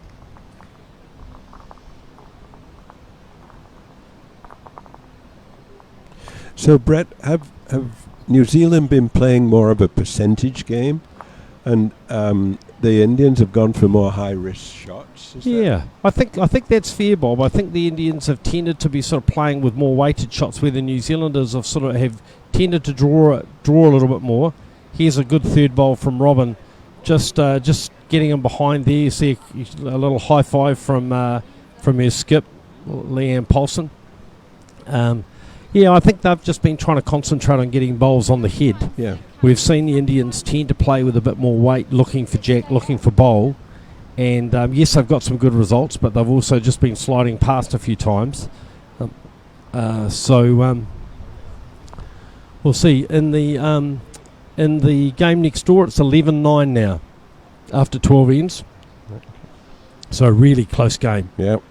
Great to see the Singaporean club side just doing so well against this Malaysian international team. And there's Pangita just playing with weight. Nyan Moni just playing with weight, looking for that jack trail. I expect Leanne Paulson will play that backhand side, and she is. She'll be looking to just get past that jack into that catching area where the Indian bowls are. And it looks to me like she's played a pretty good bowl here. Just going to slip past. Yeah, and that finishes in a very good home there.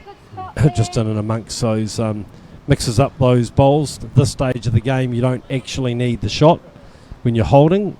Just want to make sure that you're trying to consolidate.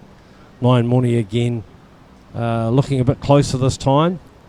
Has she got the jack? No, she hasn't, but she draws the shot. So you hear Robin Walker down to that. So 1-2 India.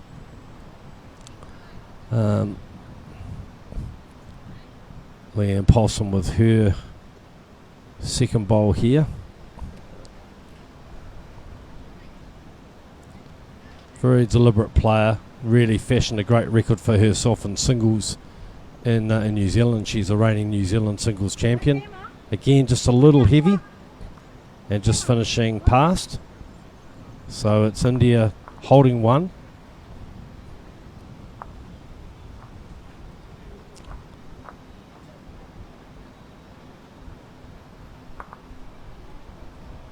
And sorry, we can't play it just in the way there. So we're in the magnificent Singapore Lions City Cup. So still 1-2 India. You see Robin Walker just saying to Leanne Paulson, draw the shot. So Leanne just taking her time. As I said, very deliberate.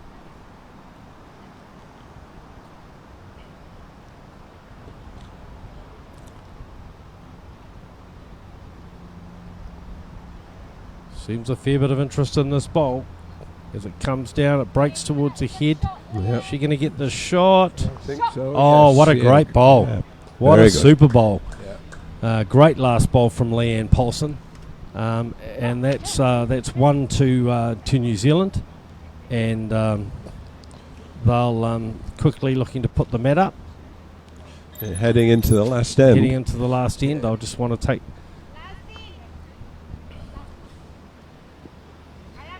You're confusing me. Down goes the jack. So we will play the last end.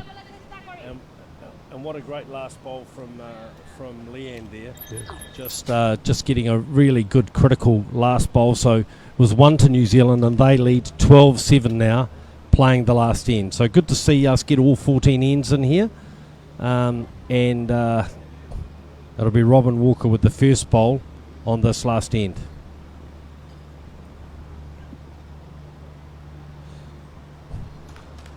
Are they going long, Brett? Yep, again the New Zealand team have opted for a long end. Yep. And again it's a pretty good opener from Robin Walker. Oh, that's yeah, been that's a cracker first bowl. She'll be very pleased with that. So Bangita Hazariki with her first bowl. Don't think she's quite going to reach.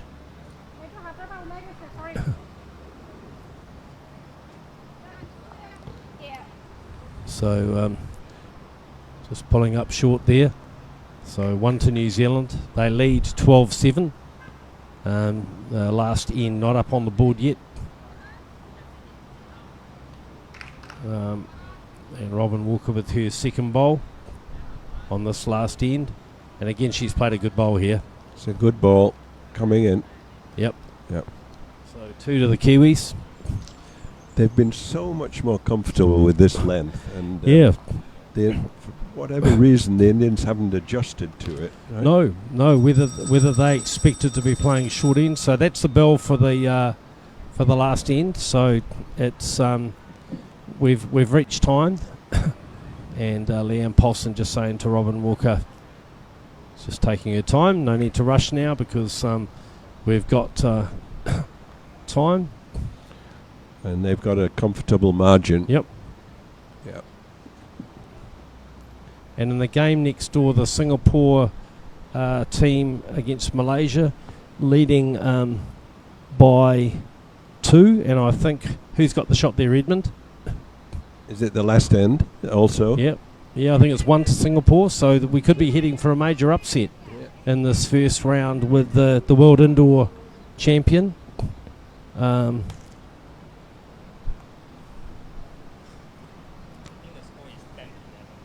Okay.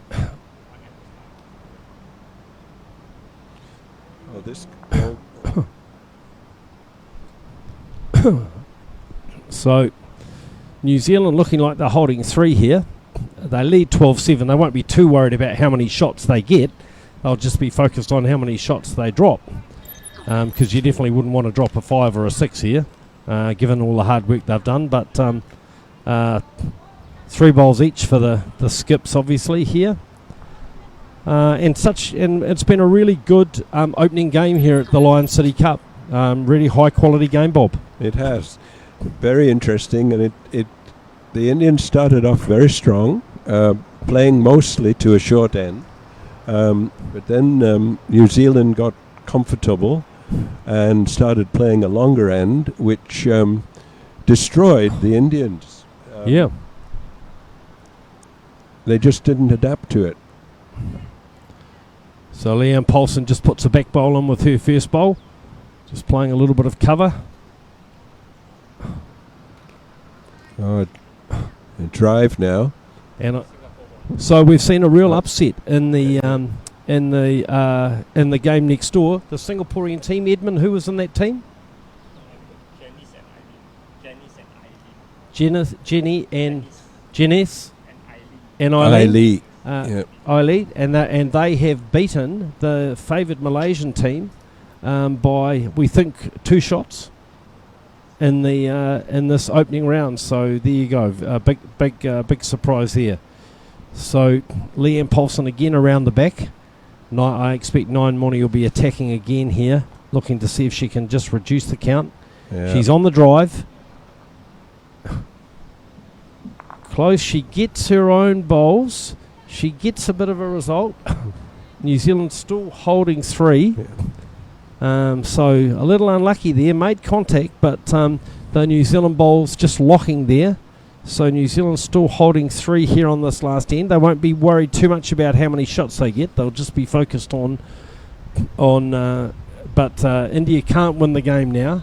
They don't have enough bowls on the rink, and Leanne Paulson, having covered with her first, comes down and just draws another shot with her last bowl. Differential may come into play later in the tournament. I was going to say, yeah, the number of points, and if it's a callback on the that's right on the score.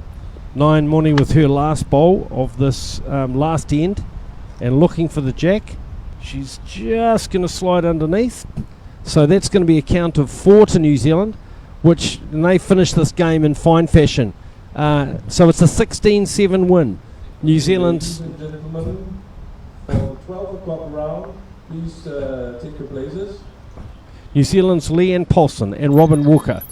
They win this game 16-7 over Nine Moni Saikar and Bangita Hazariki of India. Girls, New Zealand versus Singapore A. On ring 2, Just wait for the announcers to finish their announcing the rinks. India versus Hong Kong. Ladies pairs, ring 4, India versus Singapore B. Ring 5, China B versus New Zealand. And ring 6, Lion City Long Bowls Club versus Malaysia. So comprehensive win in the end for New Zealand.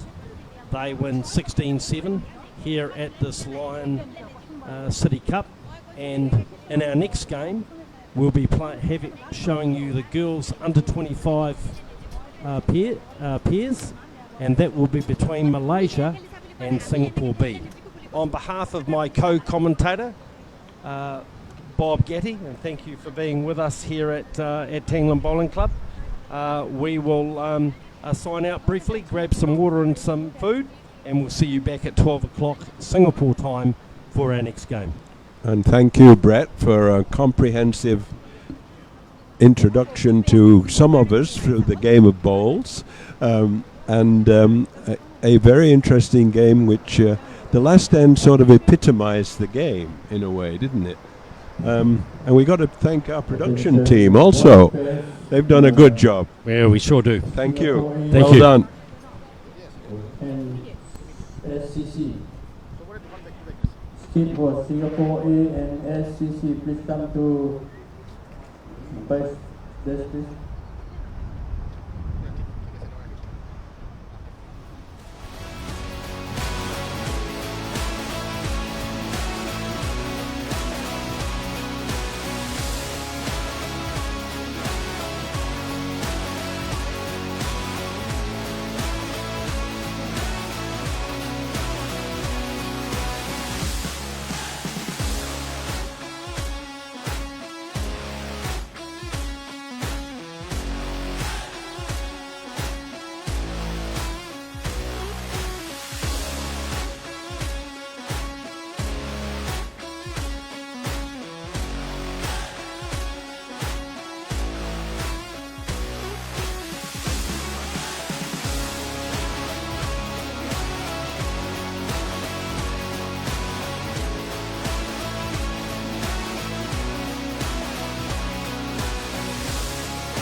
Good afternoon, everyone.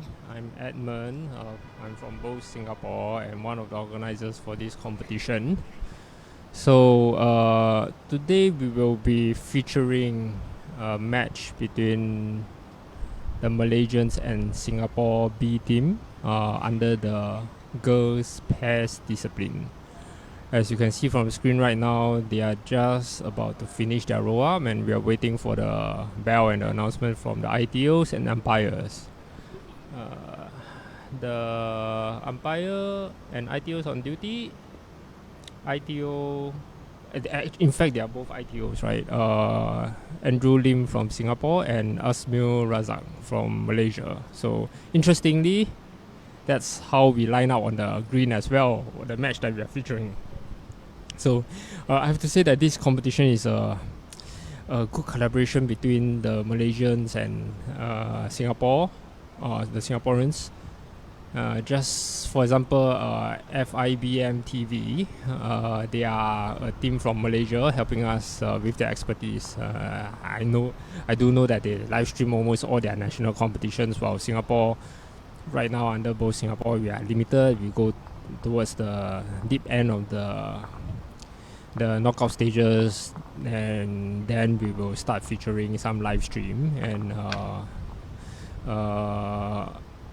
but we have been rather successful in a small scale, but of course Malaysia has been successful in a big scale. Right? They have a FIBM TV has a crew of 5 sitting next to us, so quite amazing.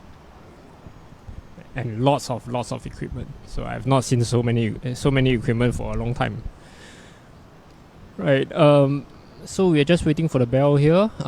Brett from New Zealand and Verbals will be joining me shortly. He's just gone to grab some quick bites because he's been, as you may have followed the earlier match, has been covering the earlier match between New Zealand and India, where New Zealand came out triumphant. So bear with us until we hear the bell.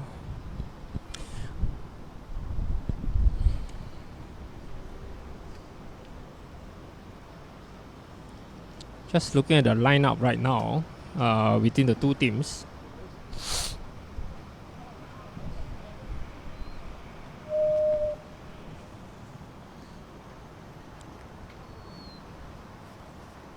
From Malay. Ladies, play commences in 3, 2, 1, go. And here we go, the bell is sounding. Malaysian girls, I will try to get their names right.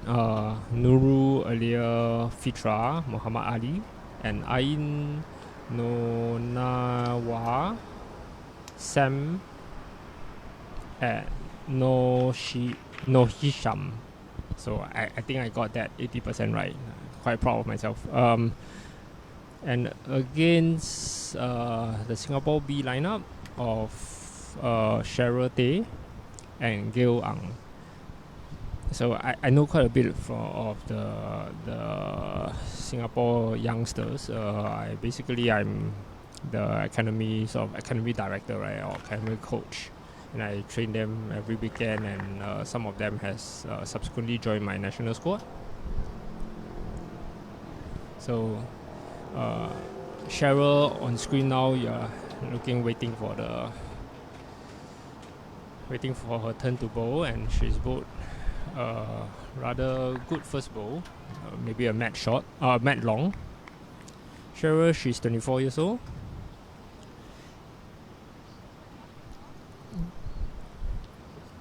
Just nearly running out of time to be an under 25 player. So she will be looking to try to cement her place in the senior national squad in the coming years. And her skip, Gil Ang, she's 16, took up bowls around 1.5 years, 2 years back. Yeah, I've been closely monitoring her progress, right? So I think it's fair to say, in terms of the national standard wise, she has surpassed all expectations. So as you can see, she's taken up a rather leadership role in the skipping position as well, able to see the lines and able to encourage her teammates.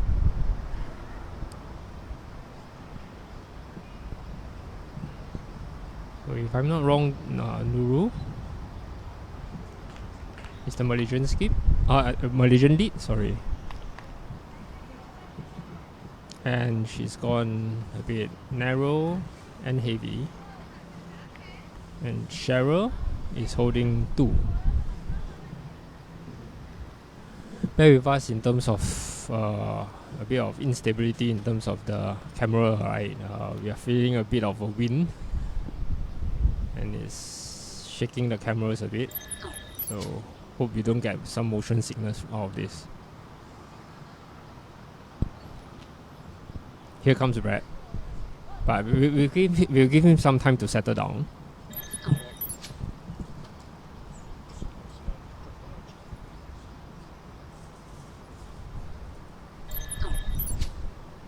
So Gil trying to get the first weight right. It's a relatively short end.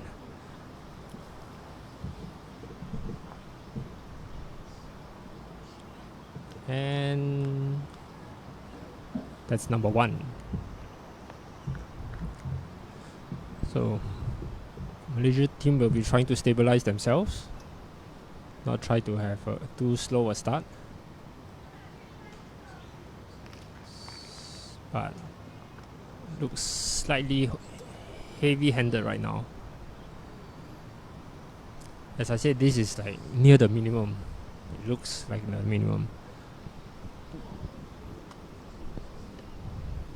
Still delivering her second bowl.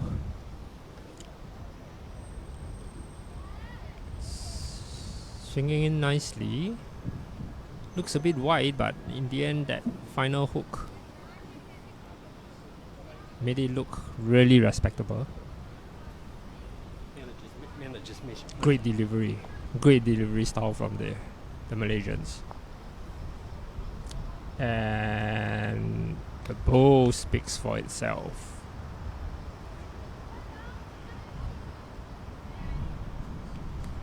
Sherry instructing Gil to sit on the short bowl.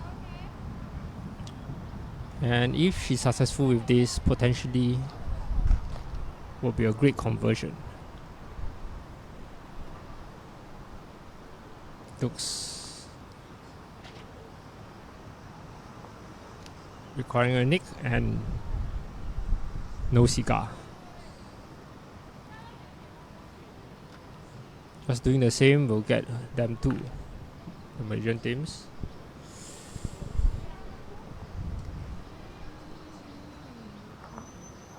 And great delivery once again for 2. Great play by the Malaysian skip. I think I can call her Sam based on her name registered.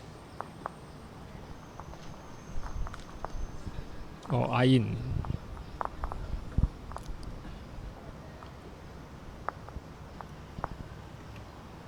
Just some replay we are seeing.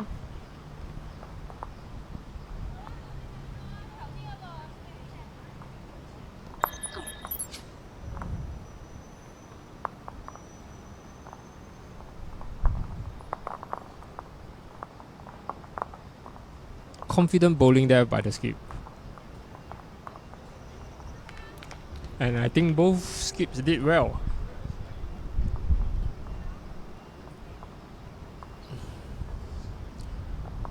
The Malaysians have rolled a rather long jack. Looks like that will be their preference throughout the tournament.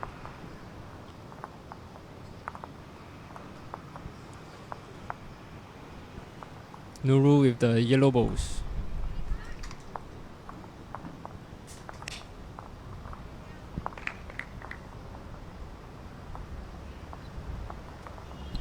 Just slightly narrow.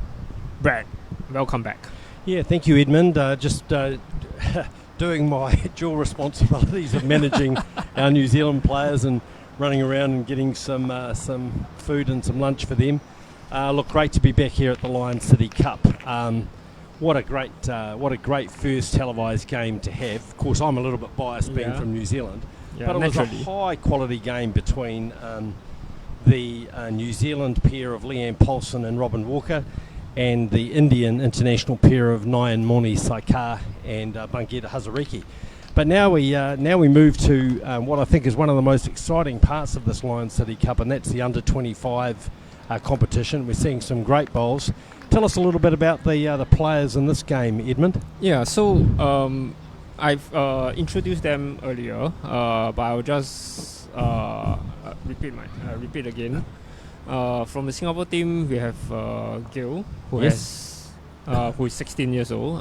Recently, Gil and Michaela, who is the other young lady that's registered for this team, has won the national pairs silver medal. Mm-hmm. And yesterday we presented them with the silver medal from our minister. Yeah, that was a great ceremony, I must say. I commented on it earlier. It was great to see so many people there to celebrate bowls in Singapore, and great to see the engagement of the minister, who Yeah. clearly really enjoys the game and even put a couple of bowls down herself. Yeah. Yes. I think she needs some coaching, but maybe not from Roger, who's our head coach. Well, Roger Edmund, you're the Singapore singles champion, and I know you're not playing this week because you've been doing a magnificent job chairing the organising committee. But maybe you could give her a little bit of coaching.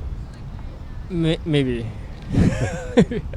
I'm a bit shy in front of the minister. So I try not to take the limelight. And Cheryl, who is 24, joined us and started bowling around 2 years, maybe slightly more than 2 years. Shown great improvement, been a very stable player. Recently, folks has been coming to me and ask whether they can partner Cheryl in several competitions. That proves her stability, the stability that she's able to give to the teams, right? Well, I watched the Malaysian combination this morning, and they played very well. They beat the New Zealand combination of Briar Atkinson and Olivia Mansa, and they did it in pretty fine fashion. They scored a 6 early on, and they were very, very consistent draw players. I saw. I was updating the live score, and I turned around, and suddenly it's 1-11 or something like that. It's a mountain to climb for the New Zealand. Yeah, they just had the New Zealand combination just had a loose end, just didn't get any of their bowls close, and suddenly it was suddenly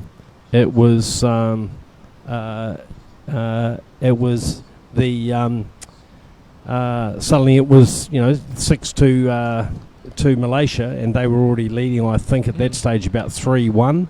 Yeah. So that made it 9-1, and then they just really closed the game out from there. The skip played some particularly good draw shots under pressure. I think from my watching of the play this morning, they would be the early favourites in the competition. This is well within expectation from the Malaysian team, right? In terms of youth development, they have really done a great job.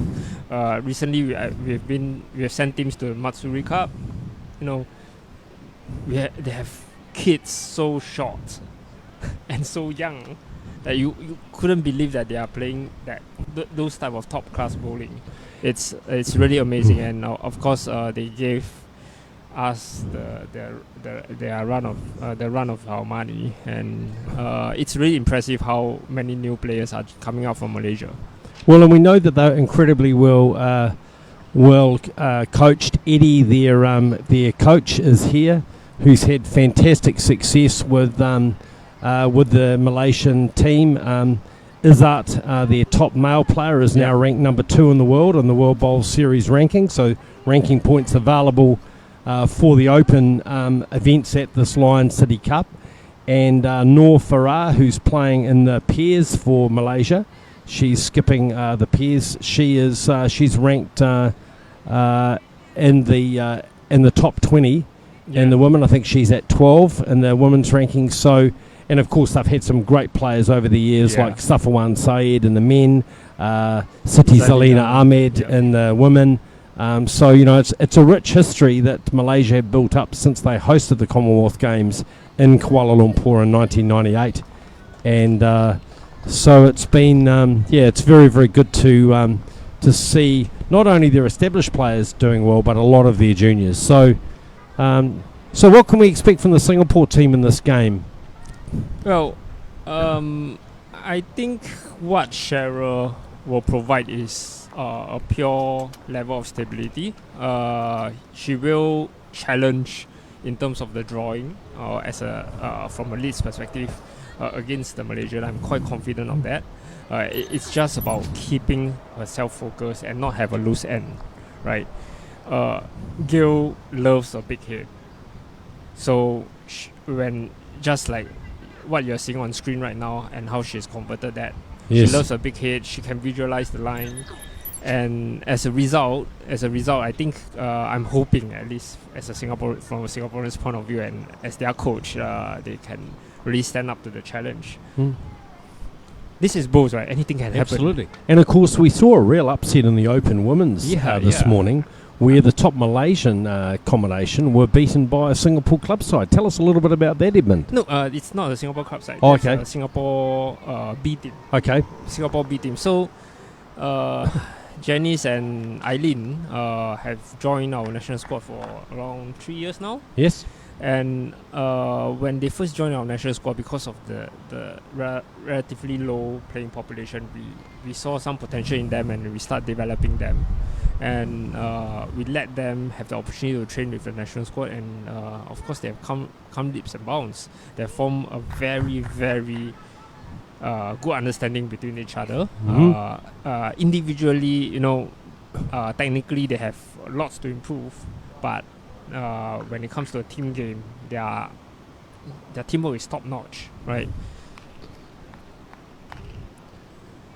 Yeah, well, it's just so good to see so many young players playing the game at a high level in Asia, and particularly here in Singapore. And I think it's a great way to celebrate the first World Bowl Series event here in Asia. Yeah, and thanks for World Bowls. We had this discussion with Neil, the CEO, around 2 years back at Ipoh. Yes. Yeah, and we're just casually having our lunch and the free lunch provider, I must say. and we came up with this idea, like, hey, we used to have this Lion City Cup in a much smaller scale. Like, why don't you? Yeah, if World Bowls is thinking about the World Bowl series, then it's a great place to start, right? Absolutely. So as you can see on the head, that's the stability that I've mentioned that Cheryl can provide to the Singapore team. Yeah, very good foundation. She's starting at lead. Yeah. In the three bowl pairs discipline, the lead is so important. Yeah, exactly. They don't have to have the shot, do they? But they definitely have to lay the foundation. There, she's got one on the jack. She's got one behind. We can see that that second bowl of hers. Important to be up with your first bowl, and she was, and got a good position bowl in there, and then draws the shot neatly with her second. Yeah, just a bit cautious on her final bowl. And that'll come with just a little bit of experience, realising that actually, there's no problem with just making sure you're up.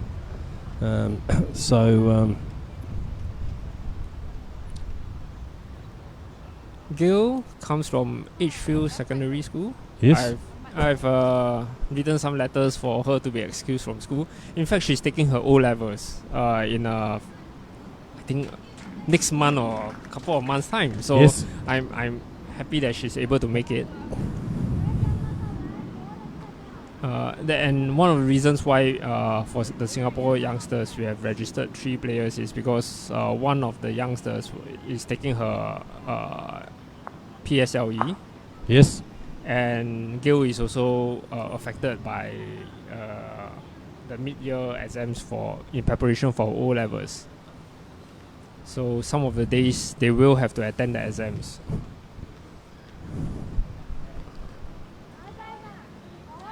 Nice delivery. Yeah, very tidy, very nice, efficient action. Just a little wide there. Perhaps a little surprised she's playing that hand, because holding on the other side, but obviously just making sure that she's reaching.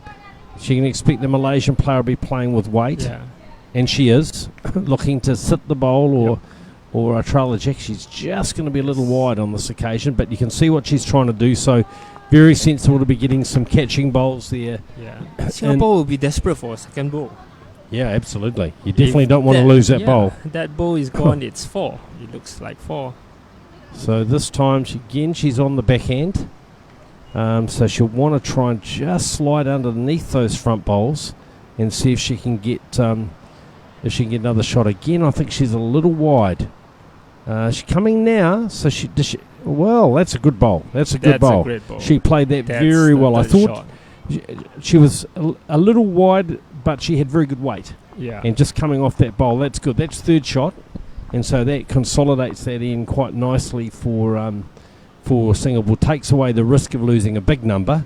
So now the worst they can drop is probably a 2. But let's see. So who? You may have missed it, but the person sitting at the background, a very well-respected coach.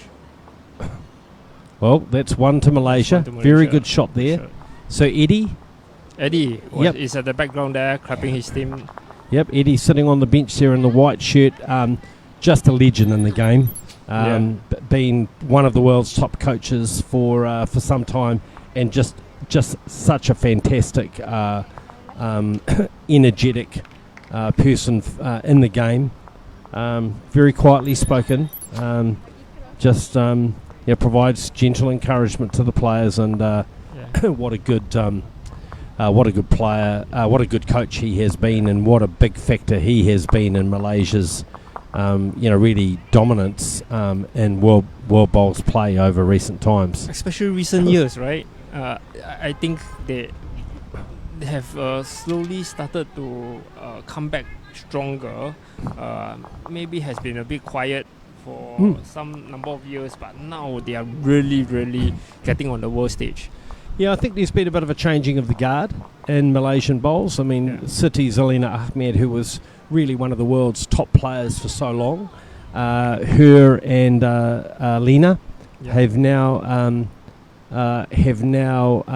retired from the international team. And doing some coaching as well, I heard. They are, and we're looking to get them down into do some development coaching for us in other world bowls countries. And then we saw the new pair who have come into the Malaysian team win the world bowls in Gold Coast last year. Alina, I think one of them was Alina. Yes, and Ayin. That's right, and played very, very well in that final against the Rickson sisters from Malta. Right. And so I think Malaysia are back, and of course Izzat has just been consistently one of the top singles and pairs players. Almost a guaranteed finalist for every competition he goes to, right? Yeah, very deliberate player, just plays so consistently, and a charming person as well. Very good sport. I watched him get beaten in the World Champion of Champions final at Nainai in 2021 in the most heartbreaking of circumstances, when Sam Tolchard drove the jack with his last bowl to win the World Champion of Champions, and I'm sure there was some despondency about Izzat, but he didn't show it, that just shows you what a great sport he is, and he just continues to feature every World Bowls event. Yeah, he's down to the last few, and so it's great to see him just doing so well. It's amazing because he does well on the carpet, he does well on the heavy greens, he did well in the Hong Kong International Classics. Played well at World Bowls on the quick greens. So yeah, look, he's a man for all occasions, a man for all surfaces, and just someone that I think is a great ambassador for the country of Malaysia, and a great ambassador for our sport of bowls. So Izzat, if you are listening to this, we are saying all this so that you come next year to the Lion City Cup. Well, and I know Sheldon Baggery Howley, who is the highest ranked New Zealand player in the World Bowl Series rankings, and probably getting close to those top 10 rankings, sent him a text message saying, was he too scared to come?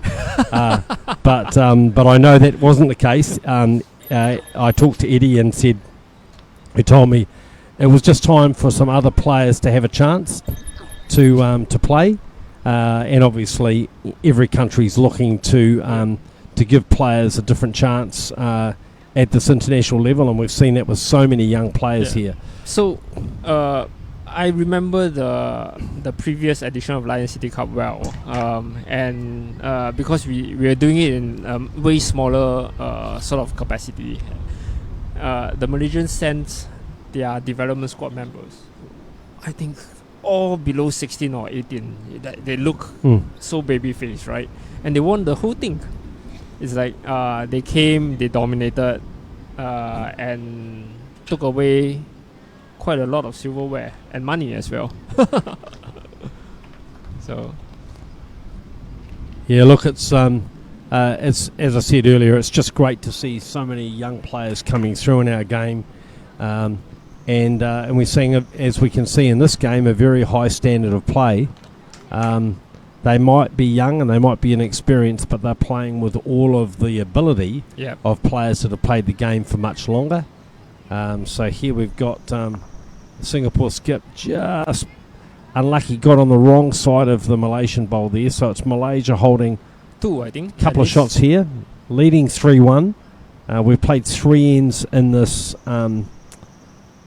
second round game of the Lion City Cup under 25 women's event.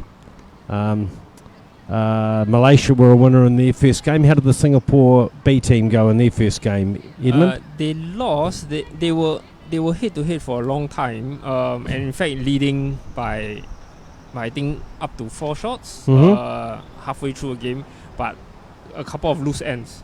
They gave a 4, and then the Hong Kongers sort of got confident, and then we fell behind 12-9.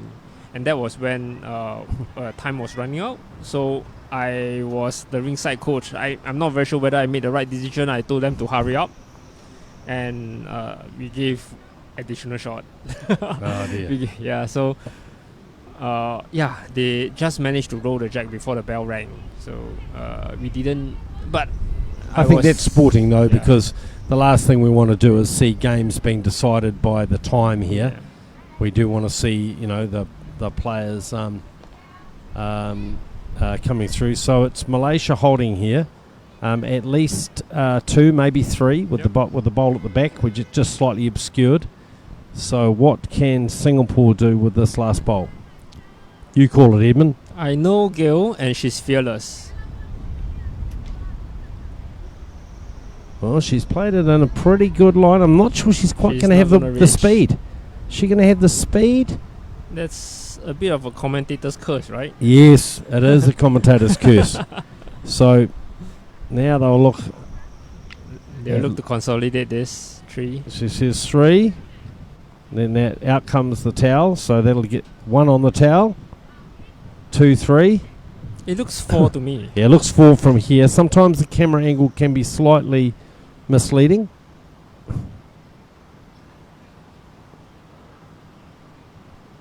For those people interested in other games, we'll try and bring you scores as we can. As we look across the greens. I know that the New Zealand team of Leanne Paulson and Robin Walker, they're playing. We'll check their opponents. They're playing away from us, and the New Zealand team are leading 13 shots to 0 in that game. They've played about 5 ends, I think, in that one. So we'll keep you posted on that.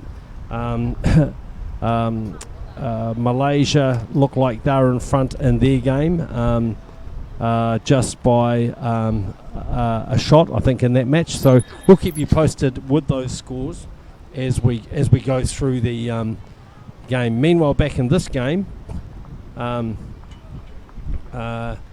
we can see, Malaysia just proving to be a little more consistent on the draw. Unlucky there with that bowl just getting on the outside of the Malaysian shot, but it was 4 to Malaysia, and so they lead 7-1 as we begin this 5th end of our match.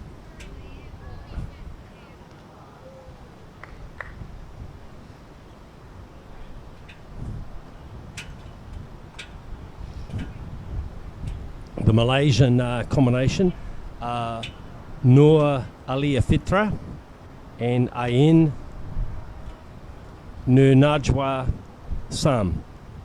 And I said in our preview they weren't to be underestimated, and so they've proven to be very tidy today, beating the well accomplished New Zealand team of Briar Atkinson and Olivia Manser in the first game this morning.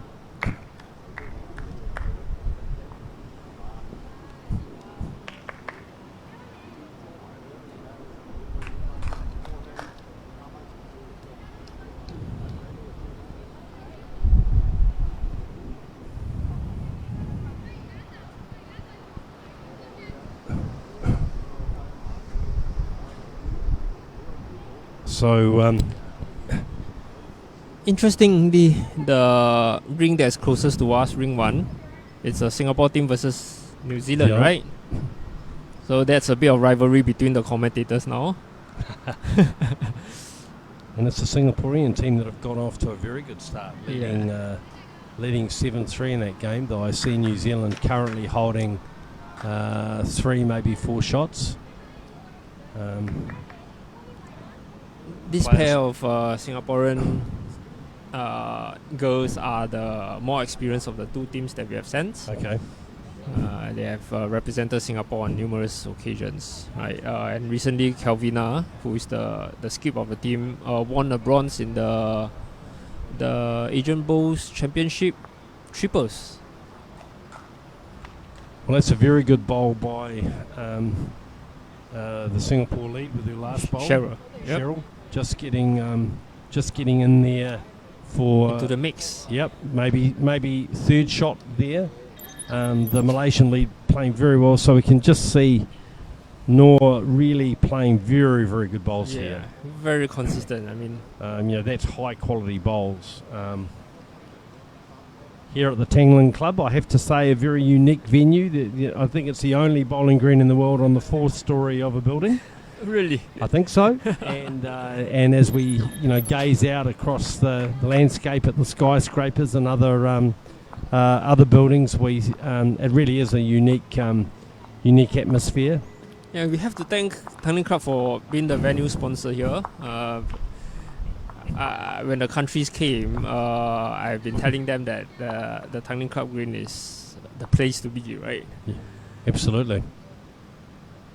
It's a consistent green, great scenery, great facilities. Yep, good facilities for spectators, and we've got a decent crowd in of people. We are a little bit limited about how many spectators we can have here, but we've got obviously the players and team officials here, but we've got a smattering of local spectators, and we've got Baldy and Fiona Manser from New Zealand who have come up to follow their daughter Olivia, who's playing here.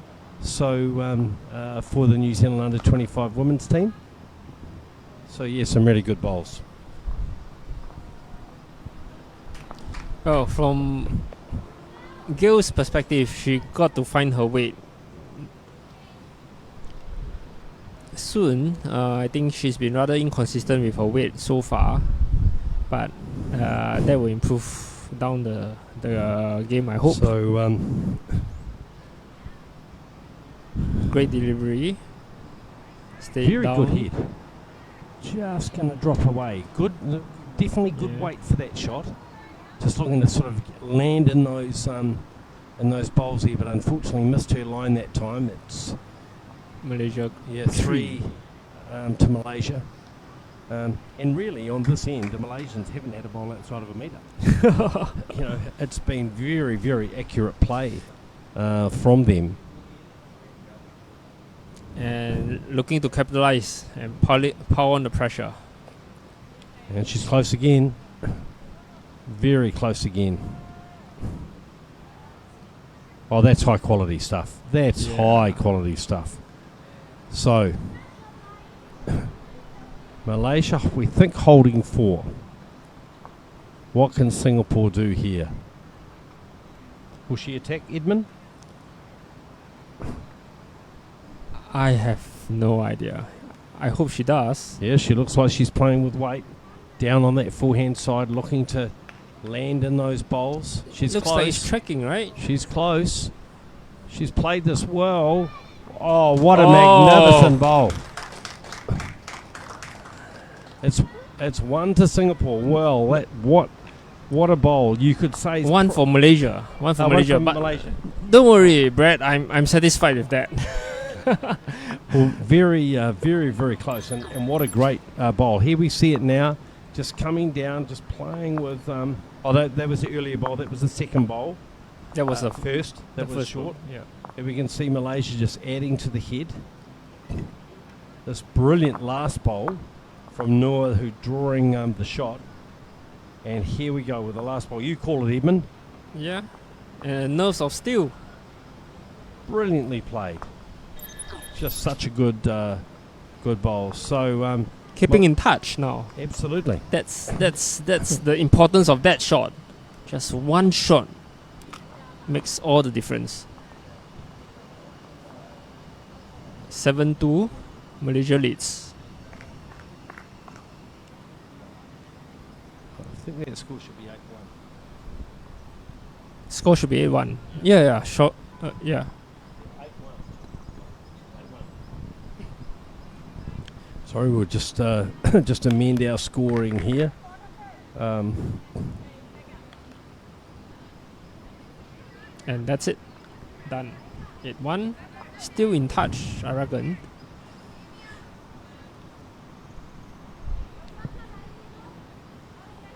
And again, unerring accuracy with that first bowl.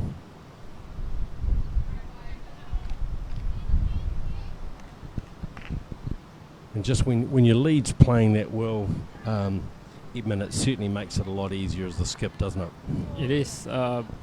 But the first two ends, I think, when they crossed over, the Malaysian team were down, and the skip was able to hold and convert the shots. So they are taking turns to play well. And now, unfortunately for the Singapore team, both of them are playing well. Yeah, they've really hit their straps here. It's the same thing we saw this morning. Once they found their rhythm and their line, they just played very, very well. So, yeah, really good performance from them. Cheryl's been narrow the first two balls. Close here, just slipping by. Good weight, but narrow.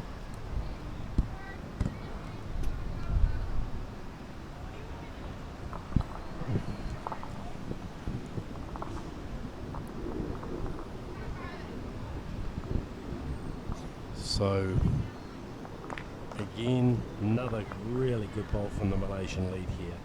She's just really playing very, very good bowls. Again, sets the head up brilliantly.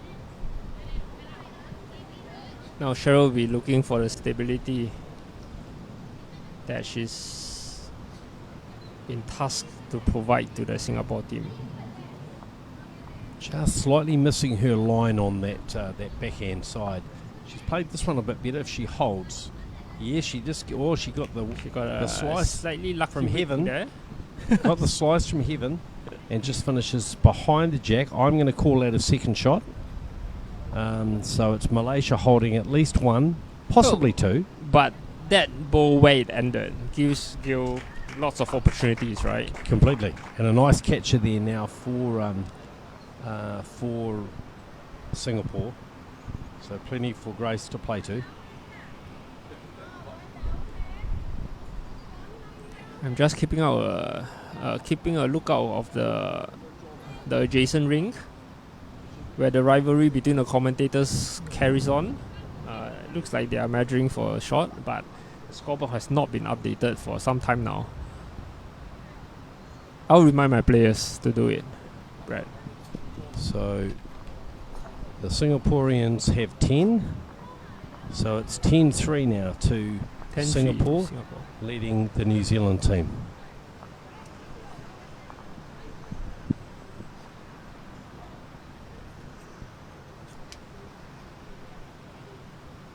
Meanwhile, here back at the piers.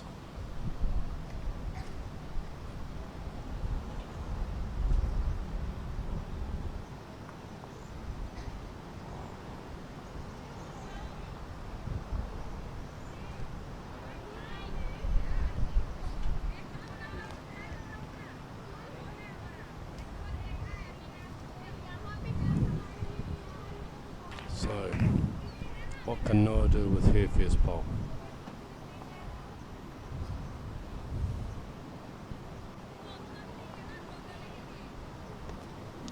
Swinging in so nicely.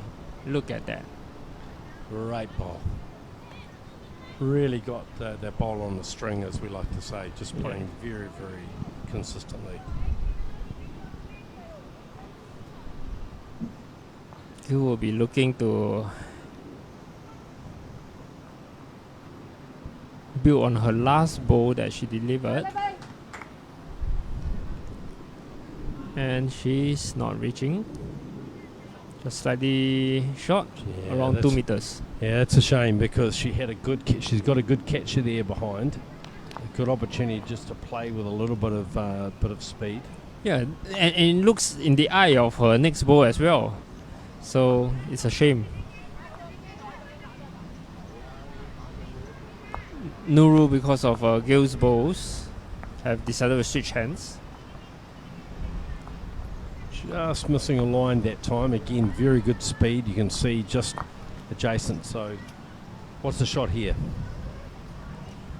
Play up to the Singapore bowl. Try and Yeah. get past it.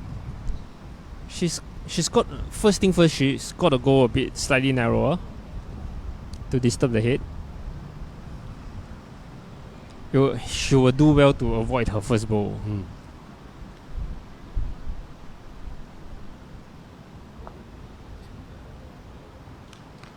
Well, she's gone narrow, but not add on enough weight.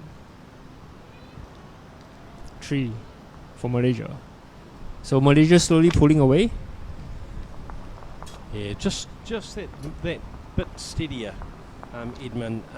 With the lead playing so well, constantly Singapore under pressure on the changeover, That's right. which is making it very, very challenging for them.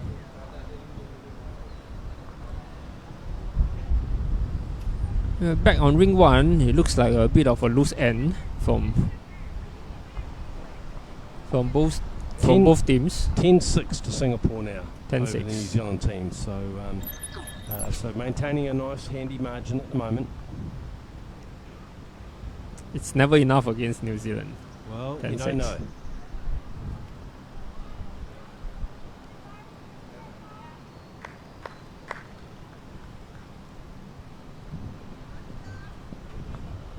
And Kelvina has just Drawn the shot. drawn the shot.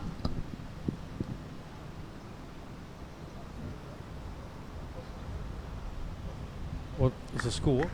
11-1.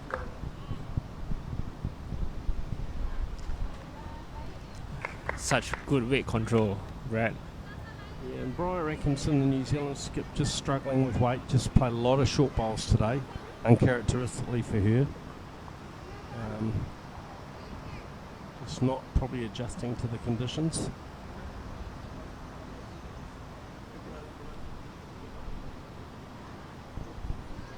Both leads and another- finding the weight. They are. Look, it's we're seeing some very, very good bowls here on both rings. The Singapore A and B teams both playing very, very well. But unfortunately, the Singapore B team have come up against a very, very strong Malaysian Very, very combination. And the quality of that leading is just carrying on from where she left off this morning. Very, very high standard. Commentator's curse, just pulling up short there with her second bowl.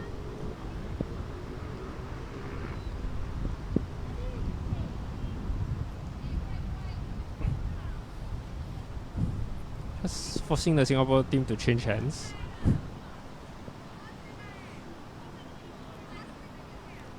Great delivery style as well from Shara, I must say. Yep, she's close here. Very close here. Just That's gonna a sit. great bowl. Yeah, well Yes. played. Big applause from the Singapore crowd.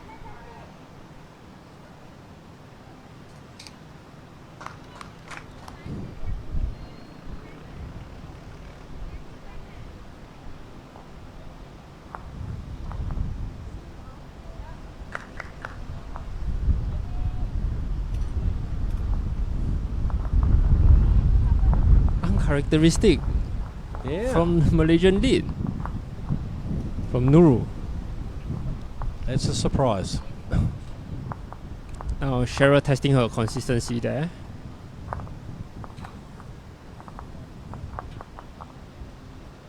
She's gone narrow as well, and doesn't look like it's reaching. So consistency is probably something that we struggle the hardest from Singapore's bowling community. Yeah, I think that is the challenge.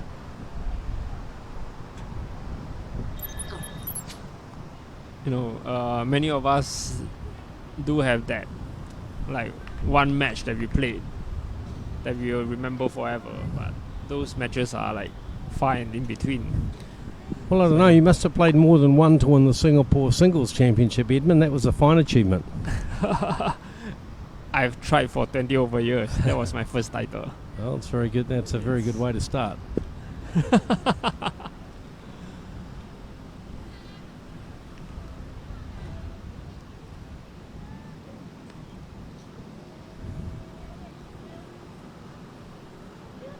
Short bowls galore here. Yeah, unusual. A little bit of breeze out there, but nothing that should really affect the bowls. No. We are hardly affected by wind here No. in Singapore. No, there's so many skyscrapers surrounding the Tanglewood Green here. It's pretty protected, and I think the players will probably welcome the breeze if there is one. So just dropping short there, but actually in quite a good spot because it's made it much harder for Malaysia now to get the shot. She'll play up there, just looking to try and come underneath it. Will probably play with a little bit of weight, just a bit of a searching weight, looking to see if she can just slip under that bowl, turn her own bowl. Here it comes. Yep, and she played it almost to perfection. Great bowl there. The Singapore team has the shot. Yeah, That's- perfection would have been if she'd followed it. Yeah. But still a very good bowler. Now here's an opportunity for Singapore to draw another shot. Right, but the head has massively opened up here. So opportunity for Malaysia to convert as well. And the Absolutely. way that they are playing, I wouldn't be surprised. Go with Just slips through. Well, I don't think it'll count. Possibly if she'd missed that front ball, she might have had enough speed to get in for second shot. But as it stands, it's Singapore holding one here. And what can Malaysia do with this last bowl? she'll look to sit out Cheryl's bowl.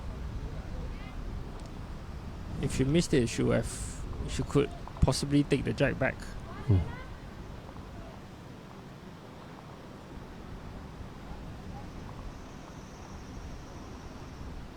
Looks slightly wide. Yeah, just wide, I think. So it's going to be one to Singapore. And one more ball to go. So Can she draw another? The bonus shot. bonus shots. If she's able to maintain her weight of her last ball, she'll stand a chance. See the Malaysian coach Eddie in the background there, taking a keen interest in the New Zealand Singapore A game, which is just down in front of us. Is it there? We can see her edging it on, but no. I think that was what we call the jockey. Yeah. But unfortunately, the horse was short of a gallop.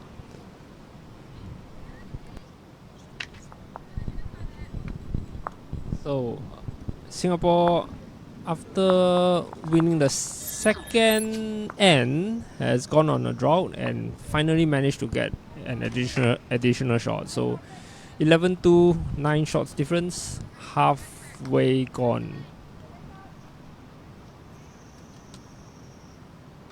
That was the shot that gave 4 shots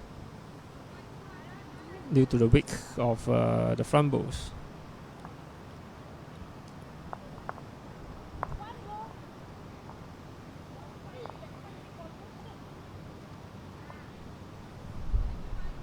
Brett has just gone around walking to check out the other scores.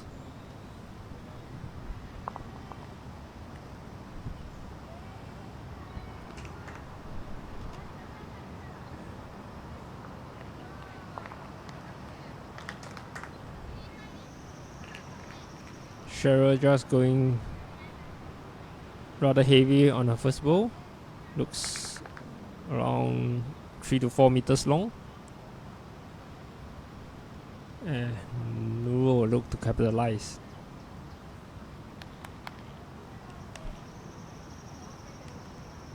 It's a rather short end, and I think they're just struggling to control the weight. Both going heavy.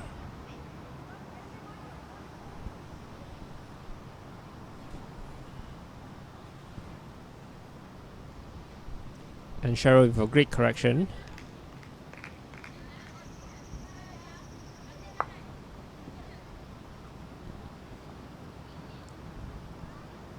And a great position.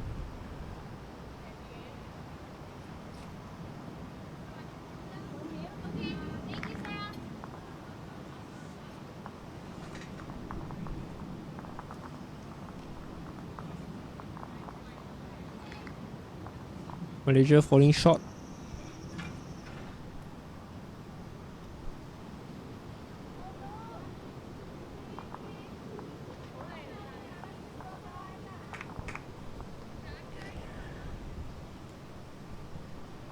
And Cheryl's gone wide with her last ball. So Singapore holding the shot. Yes, it looks like, at least from my angle.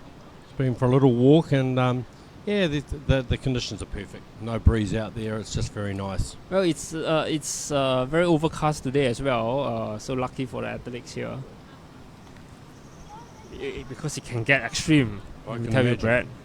And I know we were a bit concerned about the weather forecast for today.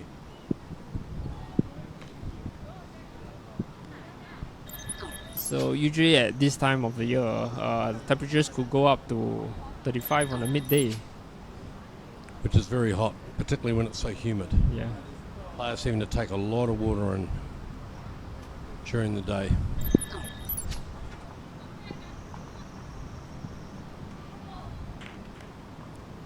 Right, so it's on a good line here. Is she going to reach? Just going to pull up short.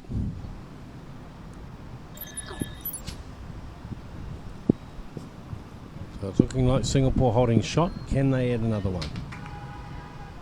So Gil.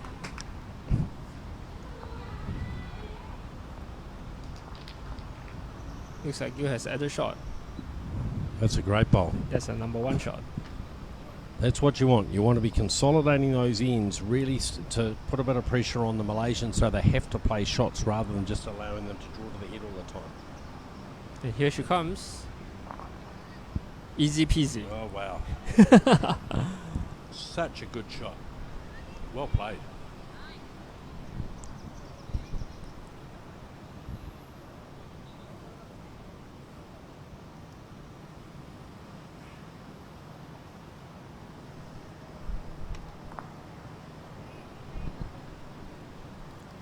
We will do well to do the same as her last ball. She's close.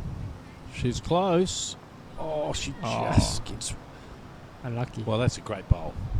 That really sets up a good situation now for Singapore. They've got catches behind. 3 second 3 shots. seconds. What will Malaysia do? So on the backhand. It's going somewhere behind.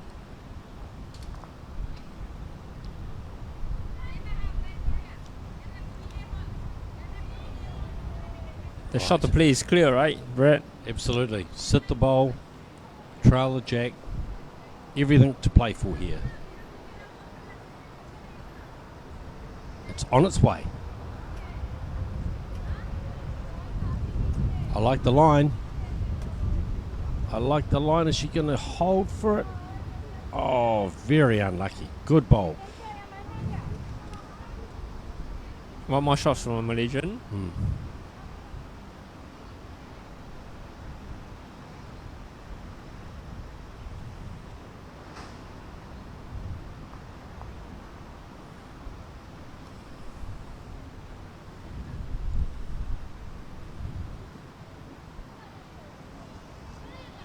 Looks like 3 or 4 shots. So cautious play there, Yeah, I think when Yeah. you're holding one and you're leading 11-2, especially when the yellow balls was touching the jack. Any Completely. movement to the yellow balls. any touch would have been Yeah. dangerous.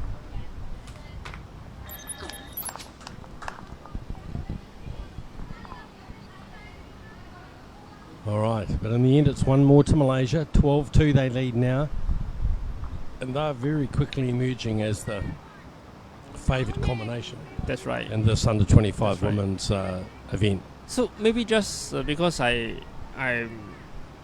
slightly involved in deciding the format for this competition, and based on the number of teams that join, we decided how the draw will be done. For the boys and the girls, I think for the boys and the girls, they'll all only be playing in a round robin, one group round robin. Mm-hmm. And the top 4 of the group will go through to the knockout stages. So you may lose the first match, lose the second match, but top 4, you still stand a chance, right? That's right.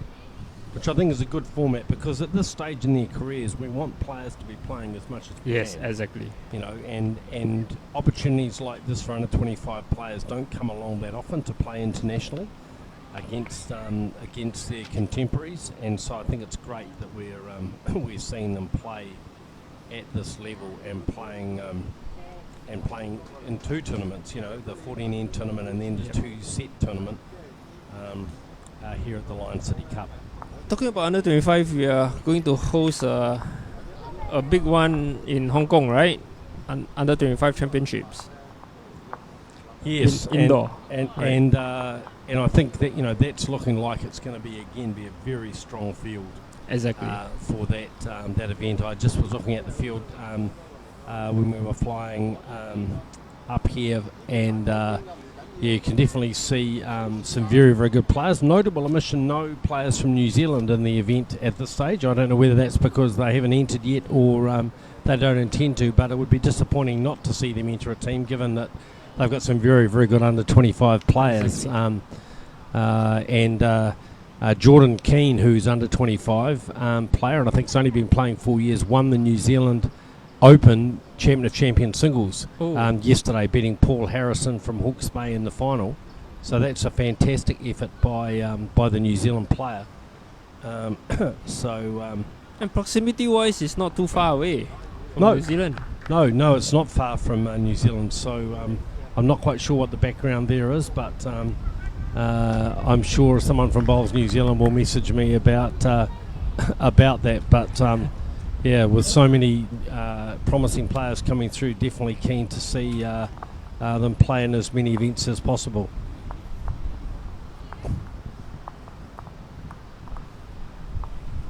Cheryl looking to release a bit of pressure. Close here.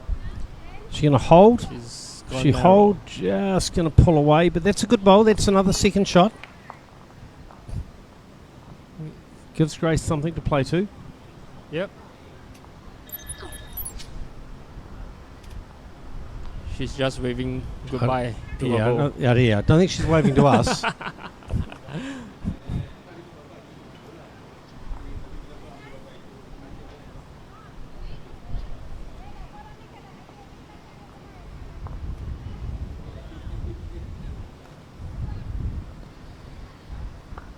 All right, so let's see what the skips have in store for us here. Brett, by the way, the Singapore A team is having an 8 points lead against New Zealand. Yes, I've just had to go and get some tissues just so I can dry my eyes watching that happen. But no, they're playing some very good bowls. Clearly, the hometown advantage of having played many times here at the Tangling Club is helping the Singaporean team.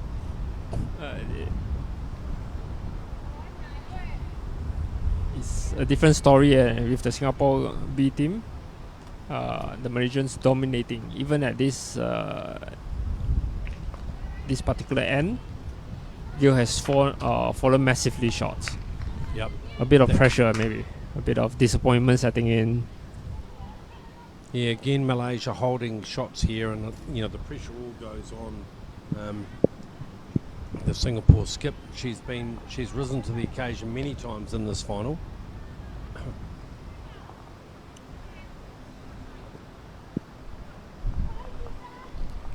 But the pressure's definitely on here.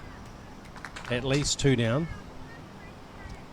Not sure if that's the right hand to play as well, unless we are relying to sit on the Malaysian bowls to sort of cut down the shots. I think it's more of the turning hand, so perhaps she feels that there's more chance of turning in there. She's close. Oh, just gets the outside of the bowl. A little unlucky there with that bowl.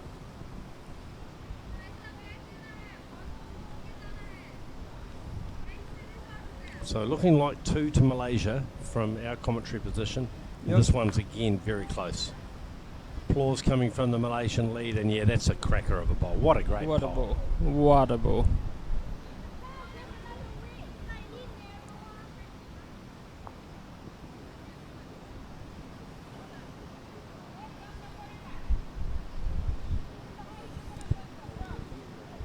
For Singapore, it's all about damage control now. Yep, differential may come into Yes, it exactly. for calculating who qualifies for the finals.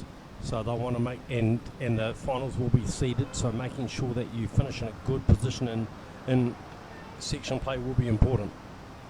That looks another 3 for the Malaysians. I think so. Yep. Yeah, that's 3 it is, and just starting to pull away a little bit now, just that consistency starting to tell.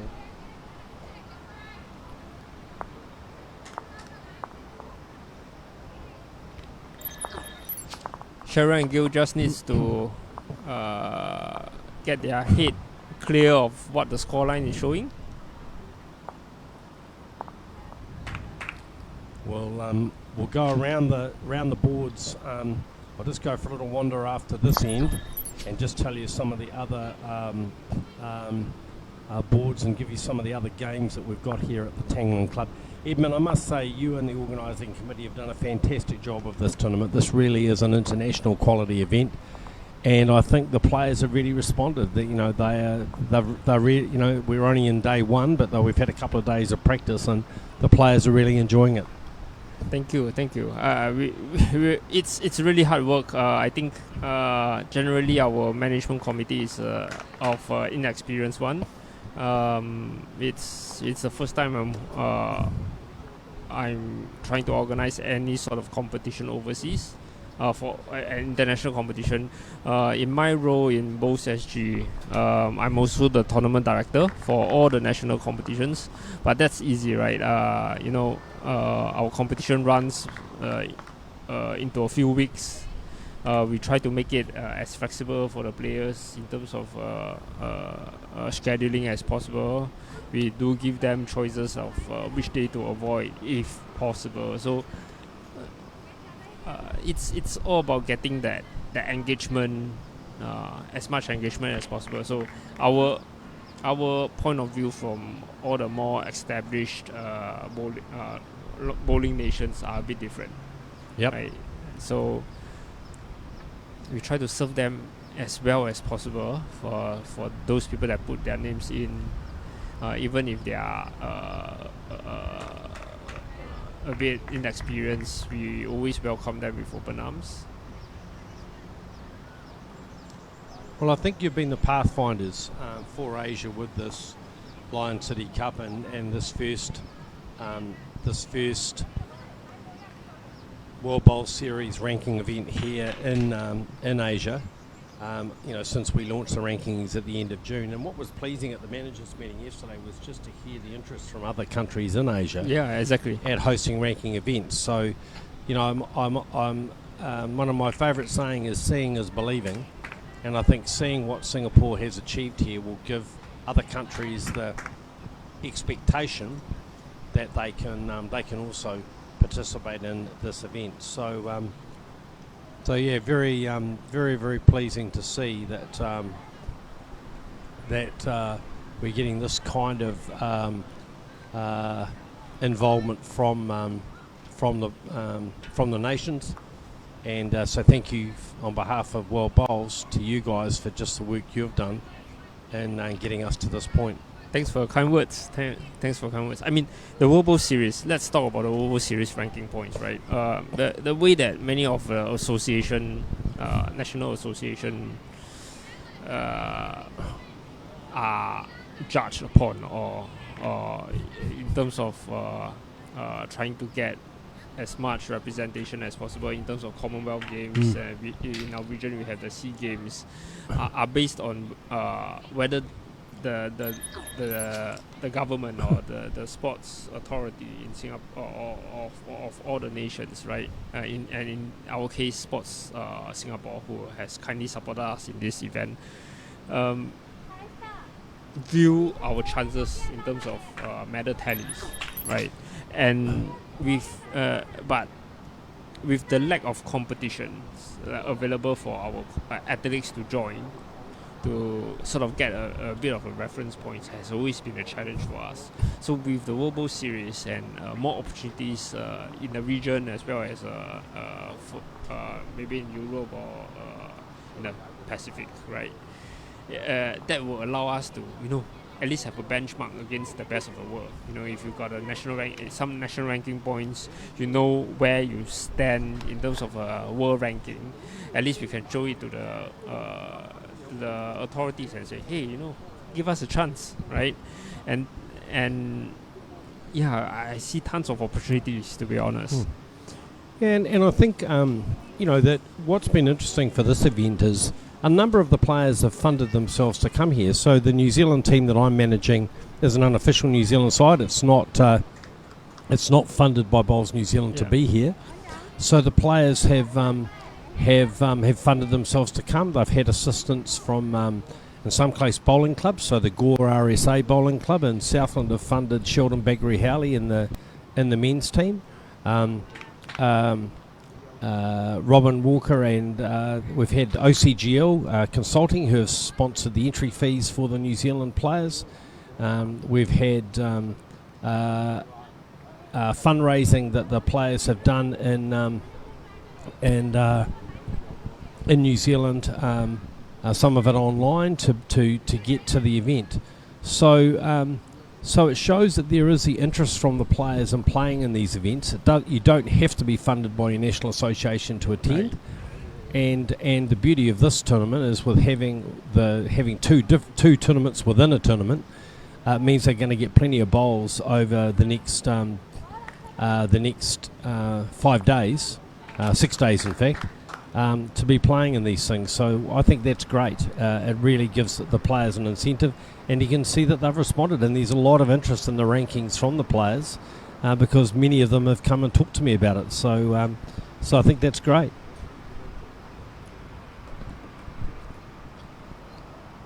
And we're hoping, the plan is to have a World Masters event at the end of each season with the top 10 women and the top 10 men.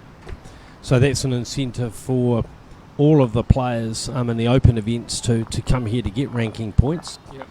And I think we'll see more of that coming up. And certainly I think it would be great to see an Asian circuit with other events, following on from the Lion City Cup here in Singapore, so that players can then move to maybe Malaysia or the Philippines or other places while they're in the region. And I'm sure over time that sort of thing will start to develop. Gail just promoting her own bowl to get a shot.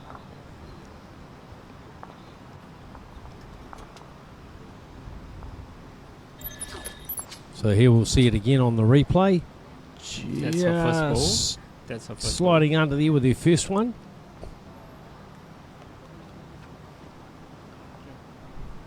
Just really very accurate play, isn't it? Hardly a loose bowl.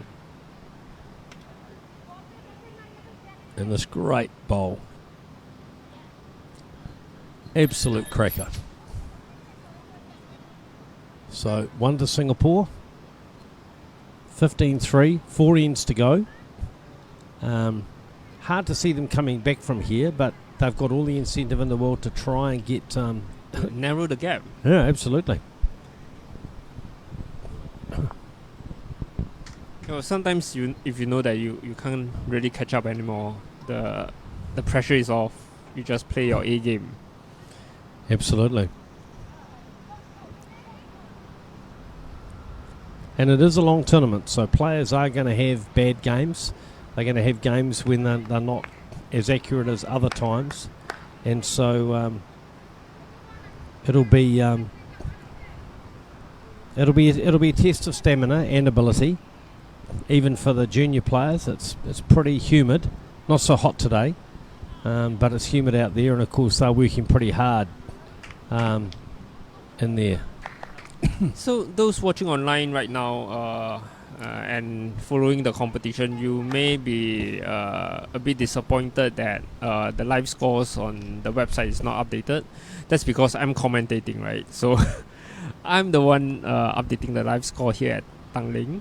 But after this game, very swiftly I'll update the scores. So at least you guys get to know what happened in the rest of the rings.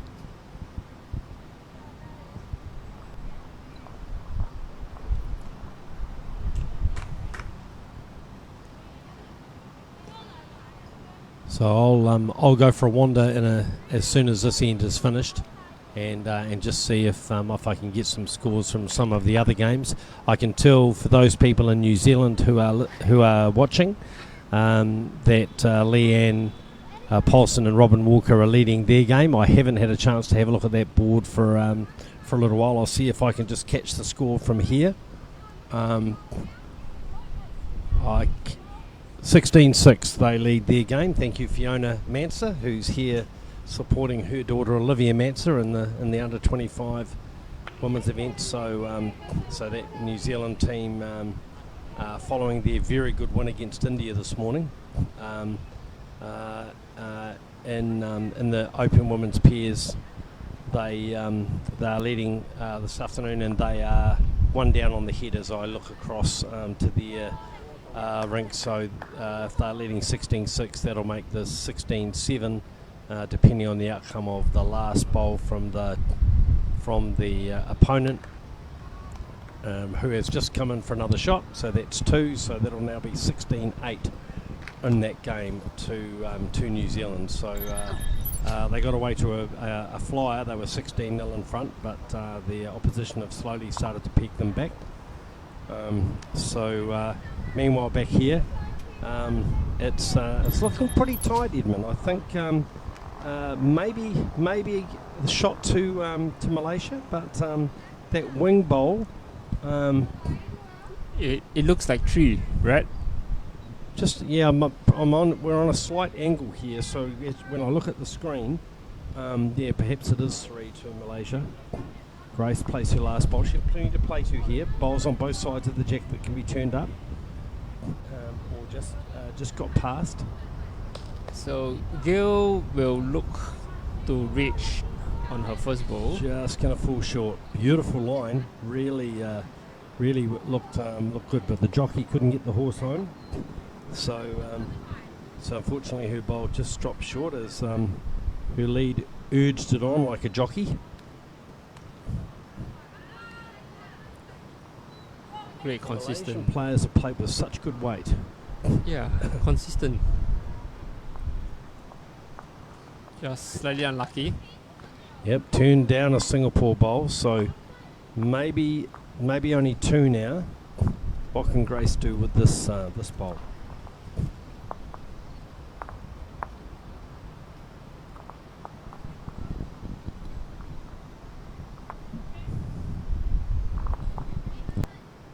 She's close. She looks for a contact. She gets the contact, and that's 1 to Singapore. Great bowl. Played that perfectly. Oh, Gail. I'm sorry. So great bowl from Gail. Really played that bowl very, very well. The danger, of course, now is Singapore don't have a bowl past the jack. So Malaysia with 2 catches, and they're just having a little conversation about what weight to play this shot. They're 1 down. It's like she's going to play it on the backhand, and playing with a lot of weight. Yeah. So on Here she comes. on the drive. And just going to slide through. Oop. Gets an edge off the Singapore bowl, but misses. So Singapore holding one, and now they really need to make sure that they reach. I'd be trying to. I guess there's a chance to block the shot there, but they really need to make sure they've got bowls behind. She's got to be brave here. She's got the last. This is the last bowl, so The I think weight she's looks gone to the decent. back. Yeah, that's right. Yep, that's a good bowl. Gets one round the back. They've got the shot. Malaysia wouldn't want to get their closest bowl. Just checking now to see how many shots are where.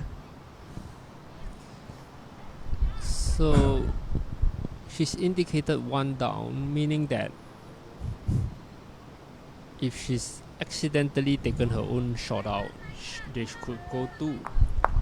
Well, That's she's a bit got- exactly what I've said, right? she got both their bowls, and I think Singapore have got three here. I think all of Gale's bowls are going to count here.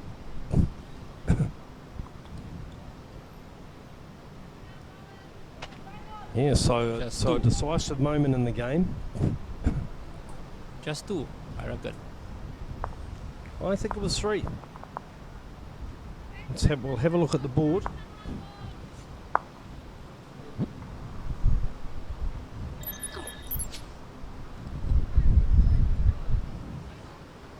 Oh, I think it's just two.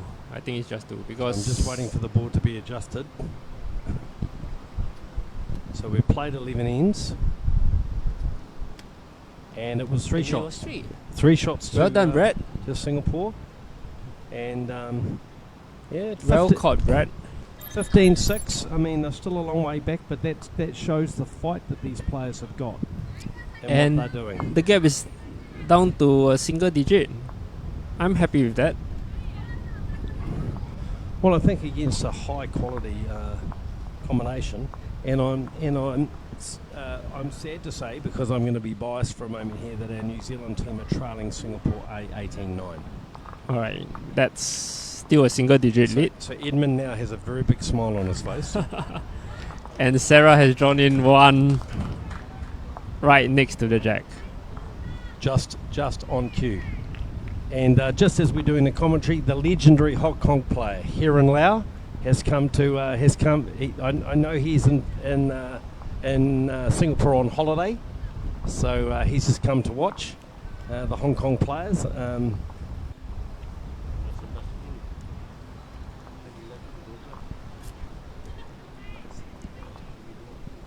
So Heron, those of you who are familiar with bowls in Asia will know his name as one of the very top Hong Kong players for many, many years, and now involved in administration in Hong Kong as well.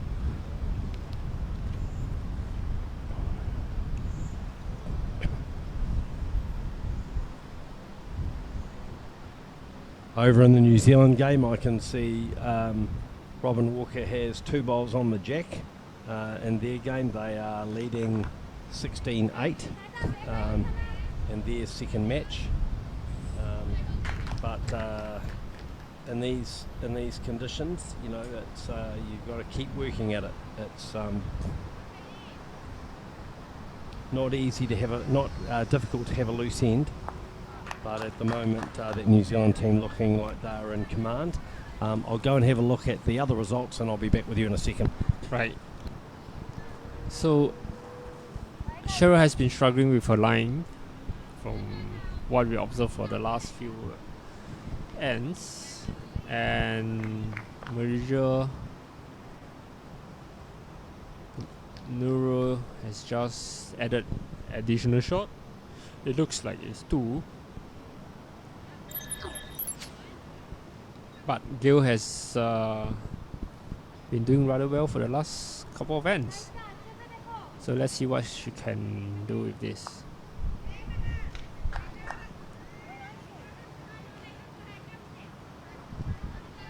So some shout out to some of my other friends in the organizing committee. for example, if you look at the T-shirt that has been issued, the event T-shirt, this was designed by Serena. And when the first draft of the design came out, right, well, everybody was thinking about buying it immediately already. So it's I have her to thank for her hard work through all these social media publicity sort of responsibilities. Wouldn't be able to do it without her. Gill has fallen short on her first bowl. And the Malaysian skip, Sam, has added one more shot. Singapore in all sorts of trouble now. Gill will look to adjust.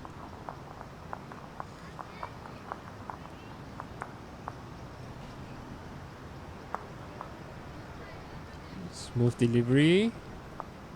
Looks a bit narrower. And just slices the jack. No change to the situation. Slightly unlucky.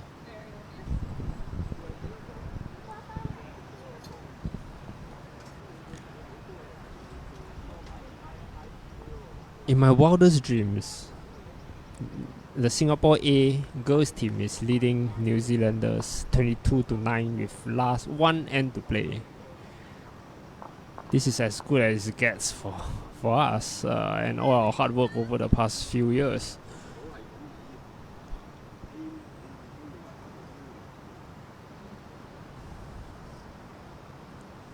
Gill with her last bowl. And looking to cut down the damage.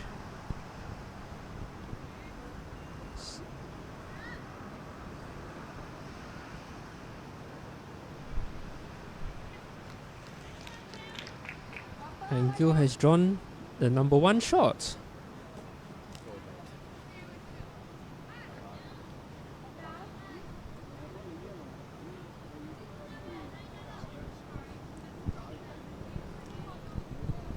Once again showing her class. And Brad is coming back.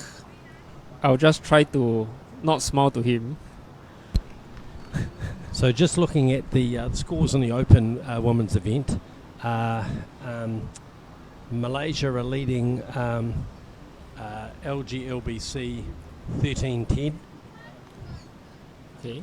It is New Zealand just scored a 5, so they now lead 21-8 against China B. And in the other game, it is Singapore B leading India 12 shots to 8. So so New Zealand team continuing to go from strength to strength.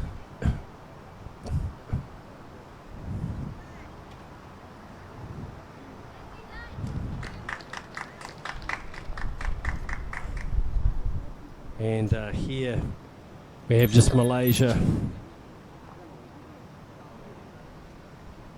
just continuing to just that sort of dominant performance we've seen. They now lead 16-6 over the gallant Singapore B team.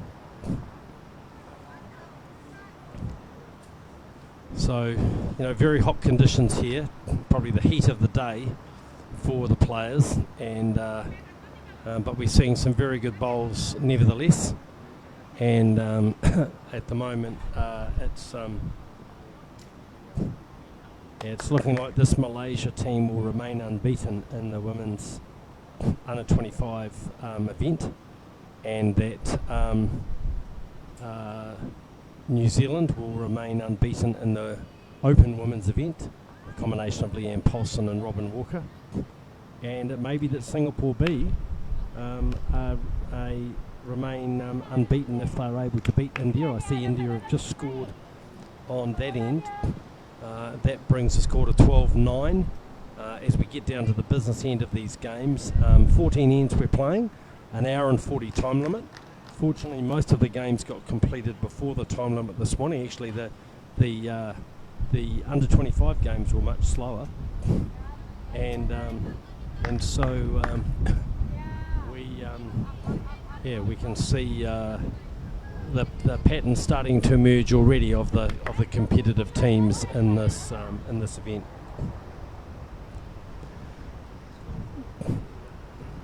Uh, 21-8, New Zealand are leading China B in that game as they come down towards the end of that game.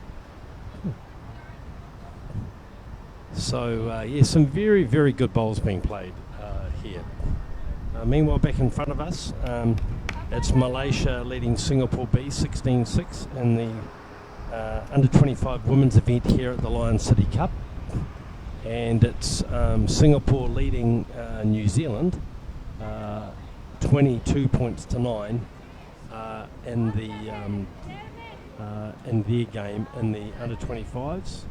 And the third rink,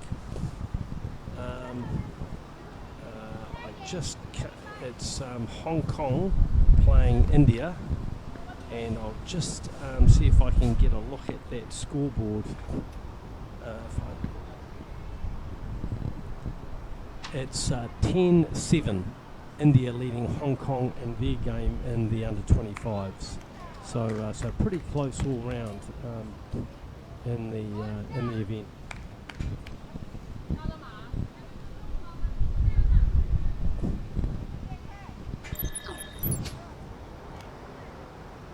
The India and Hong Kong game looks a bit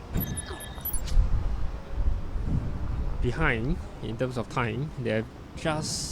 It's showing 10 ends that has been played, while some of the games here are already playing their final ends. Yeah, and those Indian side was a little slow this morning as well, I think, in their games. So obviously their first time for many of these players at this level, and perhaps a little nervous and just taking their time, wanting to get everything right in their setup.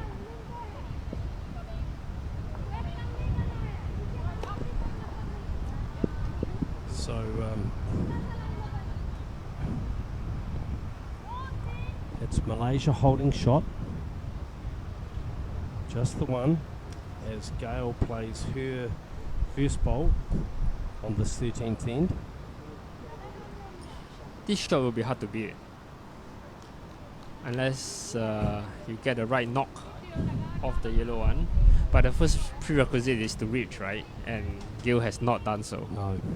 No, there's been a pattern of her tending to play her first bowl short, which is, just being a little bit tentative.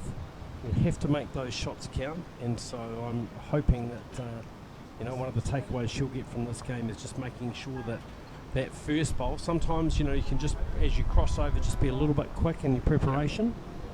Here's a great bowl. Just gets timbered on her first bowl. So still just the one to Malaysia. And through the swinging hand, I think the opportunity is still there. I agree. I think there's She's added on a lot of weight here.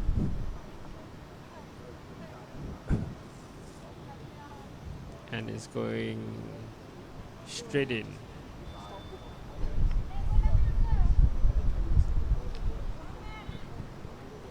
Okay, so we're just about our international technical official, Andrew Lim, has just told us that they're about to make an announcement of time. Ladies, you have just 14 minutes left.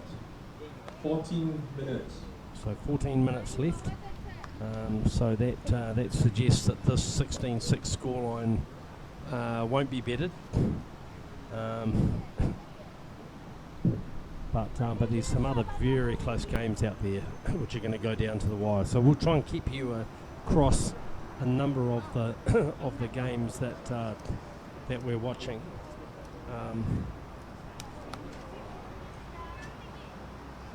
I'll tell you that the New Zealand team scored 1 on that end, so they now lead 22-8. So they have won their second round game. They can't be beaten.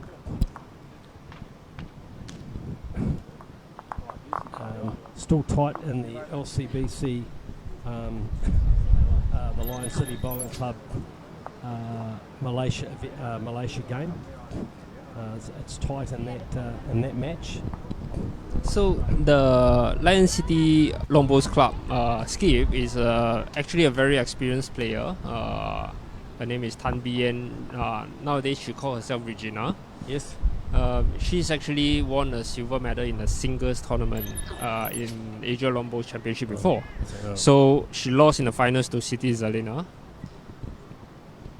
And yeah, making waves in the past. So no stranger to this level. Exactly. So a bit of a dark horse here because in the earlier match they actually beat the more reputable pair of Ling Li and Ho Seok Chin from ELBC, Evergreen Long Bowls Club. So that was not within expectation. So this morning we have seen, or this afternoon we have seen our fair share of upsets. And it just belies just the evenness and standard across the field. The world indoor champion,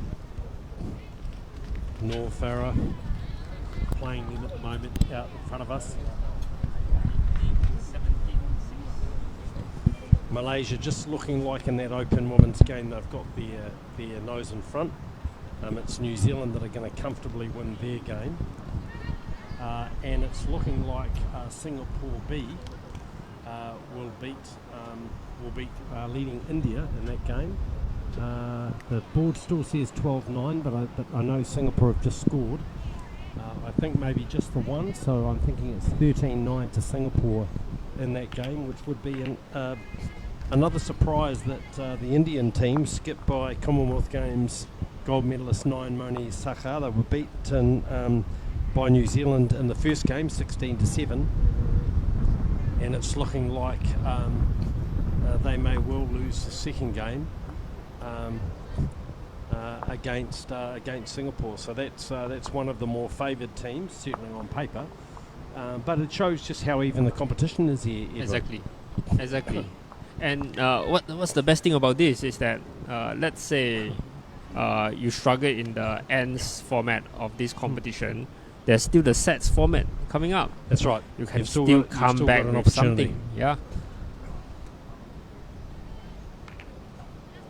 So, but losing two in the early stages is still too early to tell. Yeah, it's a guide to form, but that's about it. Well, to be fair, they have got a tough start, the Indian team. Yep, they got away to a good lead against New Zealand, but it was the New Zealand team who really dominated on the long ends. Once I know Leanne and Robin had practiced a lot on the long ends over the last 2 days, and I think it really came good for them because they were very confident on the long ends. Robin Walker dominated the Indian lead, Bangita Hazariki, and her and Leanne won quite convincingly. And again, going pretty well in this game against China B. Back here, they're just sliding past. So it's still Singapore holding the shot. 17-6, so they can't win from here. This is the last end. That's right. But they can play for pride and they can play for differential, and both of those things are important in the scheme of things in this game. Single digits, ladies, single digits. All I'm asking for. Gil has played a wow bowl.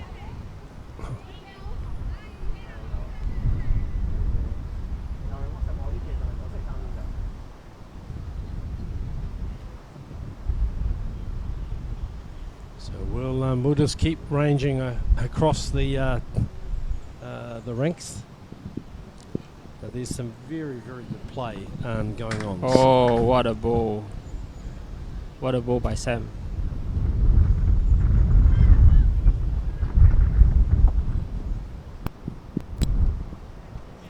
Gil just needs to keep everything to her basics.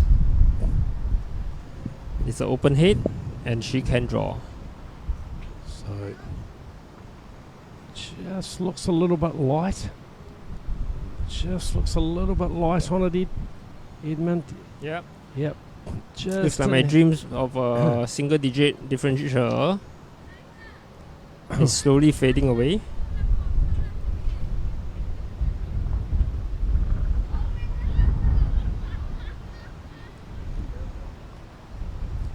But the Malaysians have shown their class consistently, right? Up to the last end. So New Zealand have completed their game. They've wrapped their game up by and won by 22 shots to 8 against China B. Out on ring 6, it looks like Malaysia have won that game against LLBC, recording their first win of the Open Women's event. Just watching now the India-Singapore B game, and I think India are holding quite a number of shots here Oh, Gail. in this game. Gail has trailed the jack straight to Cheryl, and the differential is 10. Hey! Hey! So Singapore will be wanting to be very careful here because I think they're about 5 down on the head. Looks like it. And all their hard work. Yep. So All their hard they've work. worked very hard to get into this situation, and now find themselves game down with I think it's the last end. Yeah. So one ball to go. Eileen is discussing with our head coach Roger on what shot to play. Eileen do have a good drive. A bit of a specialty. I think she will be tempted this time round. Yeah, she's played a couple of weighted shots, obviously trying to reduce it. It's a pretty big target. You obviously can't see it as we just watch the final bowls of the Singapore-Malaysia game. So we'll just call this is Singapore B playing India in the Open Women's event, and she's on the drive with their last bowl. She's drawing. And Well, she's played it pretty well. She's definitely reduced some shots.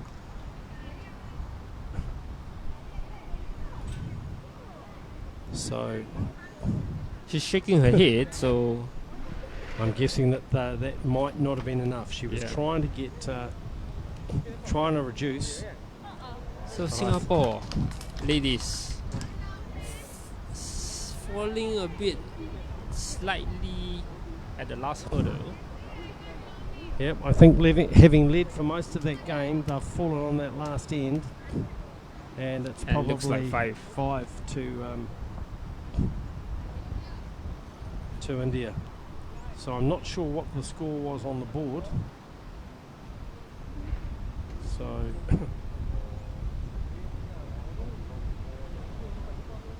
well, they're shaking hands, so there's no Yeah. measuring of. So I'm gonna It's 5. guess that India have won that on the last end. Exactly. Or is there another end to go? No, I think that is No. the last end. So, yep, signing the card. So I think No India celebrations from the Indian team. I think they are more relieved than perhaps. anything. Yeah. Very much so. So, and just our final game in front of us, we've got India. They are playing Hong Kong, and it's India leading that game by 10-7. And the last ball has been played. And the last ball has been played, and I think India have won that game in the under 25. So from this game, from this round, Singapore have beaten New Zealand. Malaysia have beaten, so Singapore B beat New Zealand. Singapore A were beaten by Malaysia. And in the final game, actually there's an end to go. India playing Hong Kong. It was Hong Kong that scored on that end. And there's 2 more ends to go. So, well, and Hong Kong scored 3 on that end. So that is now 10 all. And this should, with the time limit, this should be our last end. Exactly.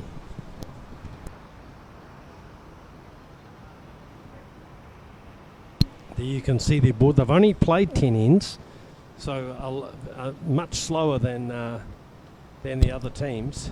Well, it looks like 12 ends. Oh, It's just 12 that the ends are not updated. I see. So so in fact they've played 13 of the 14 ends.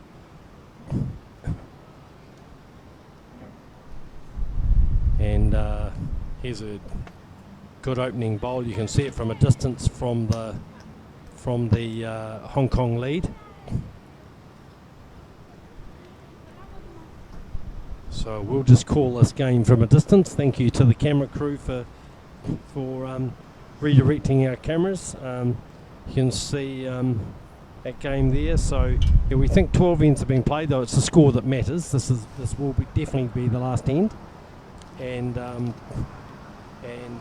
we're in for a very close finish of this game. So Indian lead just dropping short, but that will be the shot.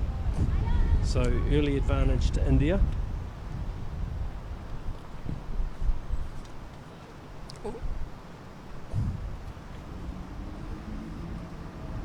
Brett, while we are completing this particular round, just talk about the live stream fixture or live stream schedule for today. We do have one more match that will be live stream, and that will be at 4 p.m. Singapore time. So we will take a 2 hours break. A good time for me to have lunch, Brett. Yes, I think so. I mean, you're looking a little bit little bit tight on it. You've been very busy over the last few days. As if I'm not skinny enough. And I'll be joining you for the second half of that game. I have another obligation to fulfill before that, but I'll be here for the second half to help Edmund out with comments. So 4 p.m. we will be featuring our boys Singapore A team, who has I think won back-to-back matches now, and against the Malaysian favourites. So that'll be a good game to call. Back here in this final game that we're just looking at of the under 25 women, 10 all, Hong Kong and India. It's Hong Kong holding the shot. You may not be able to see it from the distance, but it's the blue and white bowls if you've got particularly keen eyes. It's the third bowl from the lead, just dropping short there, but it is Hong Kong holding. Definitely sudden death. Yeah, absolutely sudden death. So Sabri's just getting up a little bit for this last end of this game. So you can see the That's the bell. Ice cream bread. sounds good to me.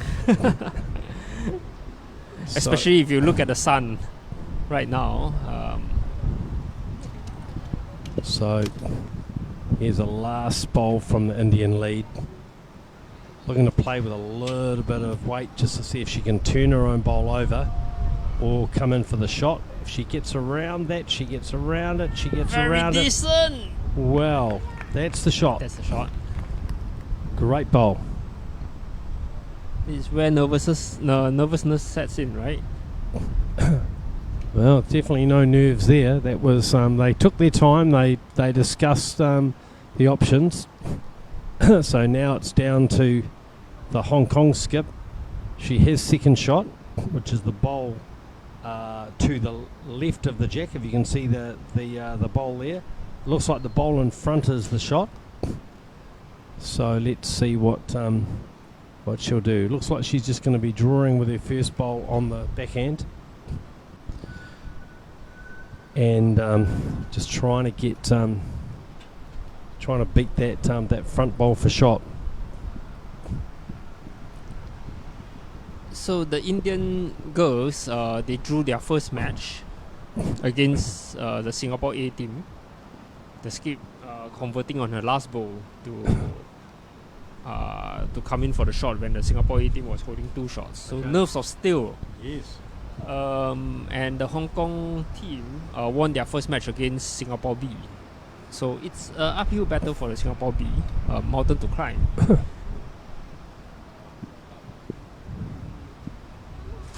So just dropping short with her first bowl, the Indian skip. So it's still looking like India holding shot. Hong Kong Again, looking to try and draw the shot. They've played some very good bowls in this game. And some front woods to get around for the Hong Kong skip.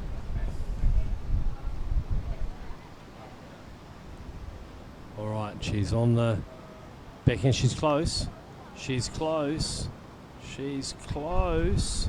She's close. Oh, she's just out of the count.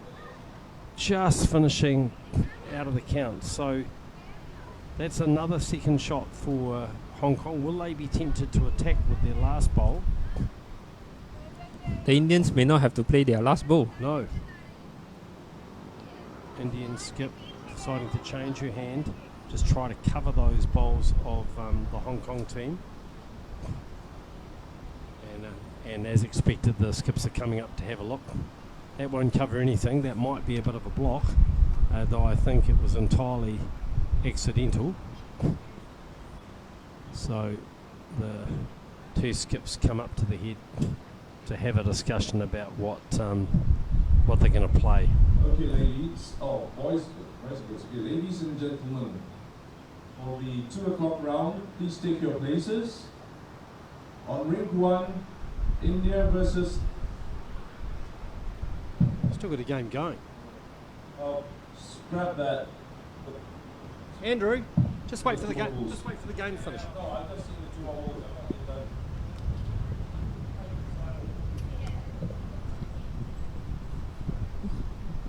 So Brett telling off the ITO a bit.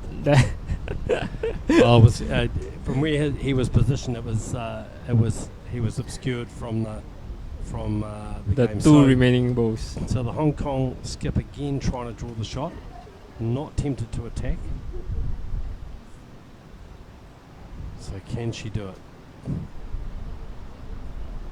It's on its way. I think she's heavy. And wide. She's heavy and wide. I don't think India will play the last bowl if they've got the shot. I don't think they will play it. I think she'll play it, but she won't reach. Yeah. Well, she definitely wouldn't want to get the outside edge of the second shot of Hong Kong. That's right. And potentially sell out. That's it. She's not going to play the last bowl. They shake hands, and it is India who win that game by 1 on the last end, 11-10. So remaining key challengers in their team. So we'll see you at 4 o'clock. That's right. For the next live commentary. Right, of that's the Lion right. City Cup. That's right. Roger will join me. Excellent. Right. Ring 2, Malaysia versus Hong Kong. Ring 3, Lion City Long Bowls Club versus Singapore A. Girls,